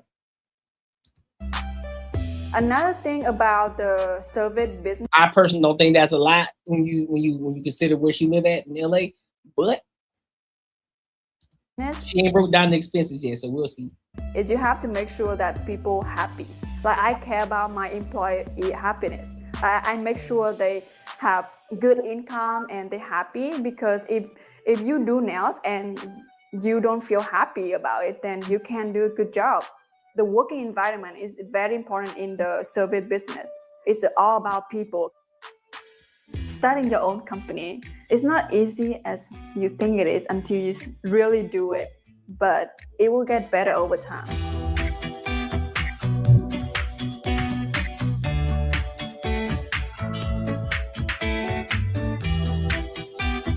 There's always ways to scale the business, bro. This is a prime example, because a lot of people, they think small minded. They just think, oh well, we just start the business. Now look at the things that she can. Look at all the things right here where she can sell, and she's already talking about it. She created her own product. She created her own product line, right? How many painted nail brands do y'all know and see? You see a lot of them, right? Also, there's white label brands where you could just literally put your brand on the shit. Boom. The little machine that the little UV light shit for the nails, she could put. I'm telling you, there's so many ways you can scale your business. There's so many ways. So many ways. Ooh-wee. I'm telling you, what would happen is what always happens. America goes in, changes a few things, makes it so we can control the leader. The leader is left to it. Oh, do your thing, Jenny. Don't listen to Courtney. He acting like this. He like those unkind people you refer. Nah, I ain't saying nothing. Listen, I'm just saying I wouldn't have done it in LA though. I would have picked the city where that shit ain't that high like that, where it's not that expensive. That's crazy. I always want to invest back into business. I started my own nail supply brand, and it costs a lot of money to do that. So all the money I make is going back into hiring, training new people, and invest in my nail brand. Yep. The design is very unique and look. See, look, LeMay. That's her shit. She put her name on it. Put a brand on LeMay. LeMay. They're pretty, but also very efficient at the same time, because I have expertise in the nail business, so I know all the problems that the nail tech going through, especially as a self-taught nail artist. And also, I didn't have much money back then, so I'm trying to make amazing product as got her own little clip-on nails. I said clip-on. Press-on nail. Got her own joint, man. That's dope. Really reasonable cost, so everybody can purchase.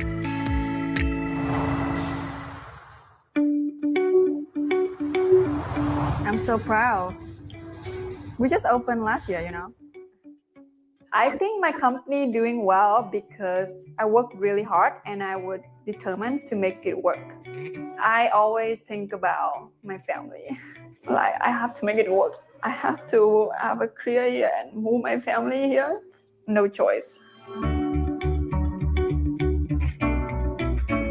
Nice.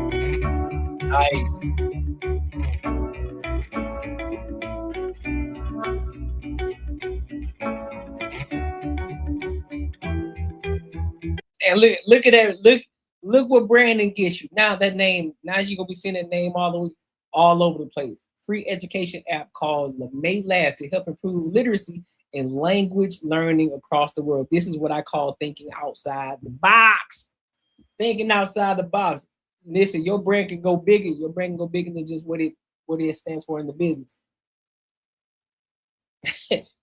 She moving on to education now. Facts. The letter H and the S. I want to be able to start a family because I love kids. That's why I wanted to be a teacher at first place, because I love kids and I want to have my own kids so I can be their mom, because I think I'm going to be a great mom because I already have a lot. And also what I ain't hear her say that she's strong and independent either. experience that she make her own money with my siblings. So that would be my happy life. My advice for people who want to start their own business is to just do it. The best time to start your own company is yesterday. So just do it and learn your lesson and move on. And just ignore all the noise on the way, because I'm not afraid of failure, because I believe that it's a universal way of protecting you from the wrong turn. So just keep looking for your door. One door closed, another better will open. Keep looking for your door.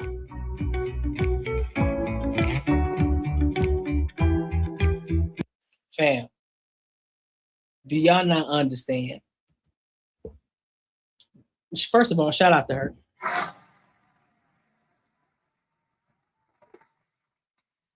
Listen, do y'all not understand, bro? Now I really understand it when people say, fuck your dreams right now, bro. Just go get to a bag, bro. Listen, I'm pretty sure she found a way to make money, and she fell in love with the process. She then fell in love with doing nails. And maybe she fell more in love with the building of the business versus just doing the nails in itself, because eventually she gonna want to get out of that and everybody else do it. She just manages everything on the back end, focus more on the business, just kind of like what Cammie said with the laundromat business, right? And so the same thing with Cammie. She's like, listen, I found me a laundromat business, and now I fell in love with the process of rebuilding this shit, and then like reconstructing it, remodeling it, and doing all these different things. So she fell in love with that process. Hey man, listen, money is out here, bro. We drive past money opportunities every single day. I'm not gonna lie to you, bro. Cammie just inspired me. Real talk. I gotta have a conversation with her. I gotta have a conversation with her about laundromats. Because that's always something, I ain't gonna hold you, that's something I've always thought about on the back end. Pause. That's something I always thought in the back of my mind. What about a laundromat of some sort? Especially out here in Arizona. And considering the fact that she already lives out here, hey man, that might be a closer connect than I think. So I'm gonna be on her tail. I gotta get that conversation with her. I gotta have her in my arsenal. So when if that time comes, it's like, hey, listen, I need you to run me through it. I need you to run me through this position. Whatever it is that I can add value to you, and however I could possibly do that, I will, and I can do that.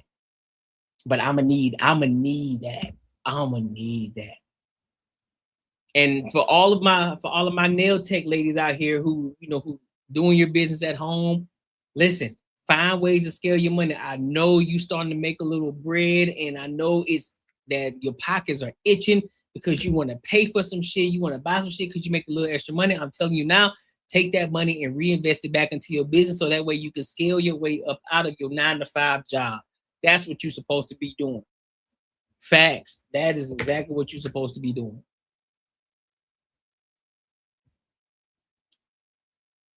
Think bigger than just doing your nails at your kitchen table. You don't gotta listen, bro. You don't have to love that shit in order for you to start getting money. You can learn to love it. You can love the process. You can love the aspect of building the business. You can fall in love with that. Like, okay, I don't care too much about doing the nails, but I'm an expert on it. I like doing the shit, but I really enjoy building this shit. I really enjoy the process and what I have to go through in order to get this shit to where it's at, or to where I want it. You fall in love with the process. That's what a lot of them will tell you. Like, listen, bro, you get into it, you start to learn new things, different things. It starts then to become exciting. It's like, man, I love this shit. I love starting from the beginning and restructuring this shit, doing the whole business. I love when the problem comes, because now I can really use my brain, use my mind. I can really become a solution-oriented person. Now I can dive in, and I love this aspect of the business. That's how some people are. So, something to think about, bro. Something to think about. Let me see. So honestly, daily life, this is all nothing serious with politics. I feel you, just Code. This gas prices though, I got my V8 gas hungry monster out the garage, and it's like driving my 4-banger, but with power. I just filled up with $2 there. Shit, where you fill up with $2 at? You can also use the gas app to save money.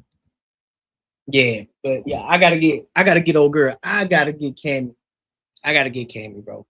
I gotta get her on the Courtnee Edgar show. And also shout out to Jenny. What you mean? What you mean, Antonio? What did you tell me? Shout out to you. In Alabama. It's 240. It's 248 in North Carolina gas.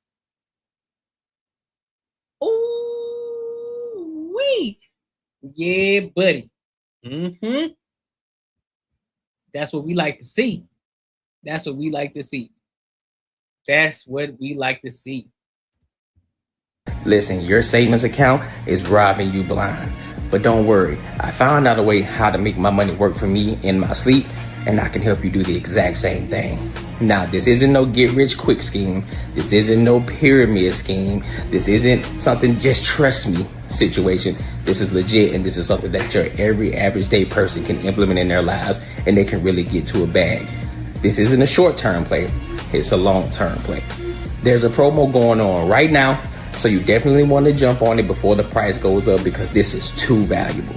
The link is in the description, and hey, let's get our money up. Let's get back to the video. Yeah. I like this. I like these money segments, bro. I really do. Greenbow, Alabama, Bubba.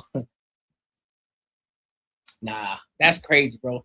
I like these money segments. This shit is dope.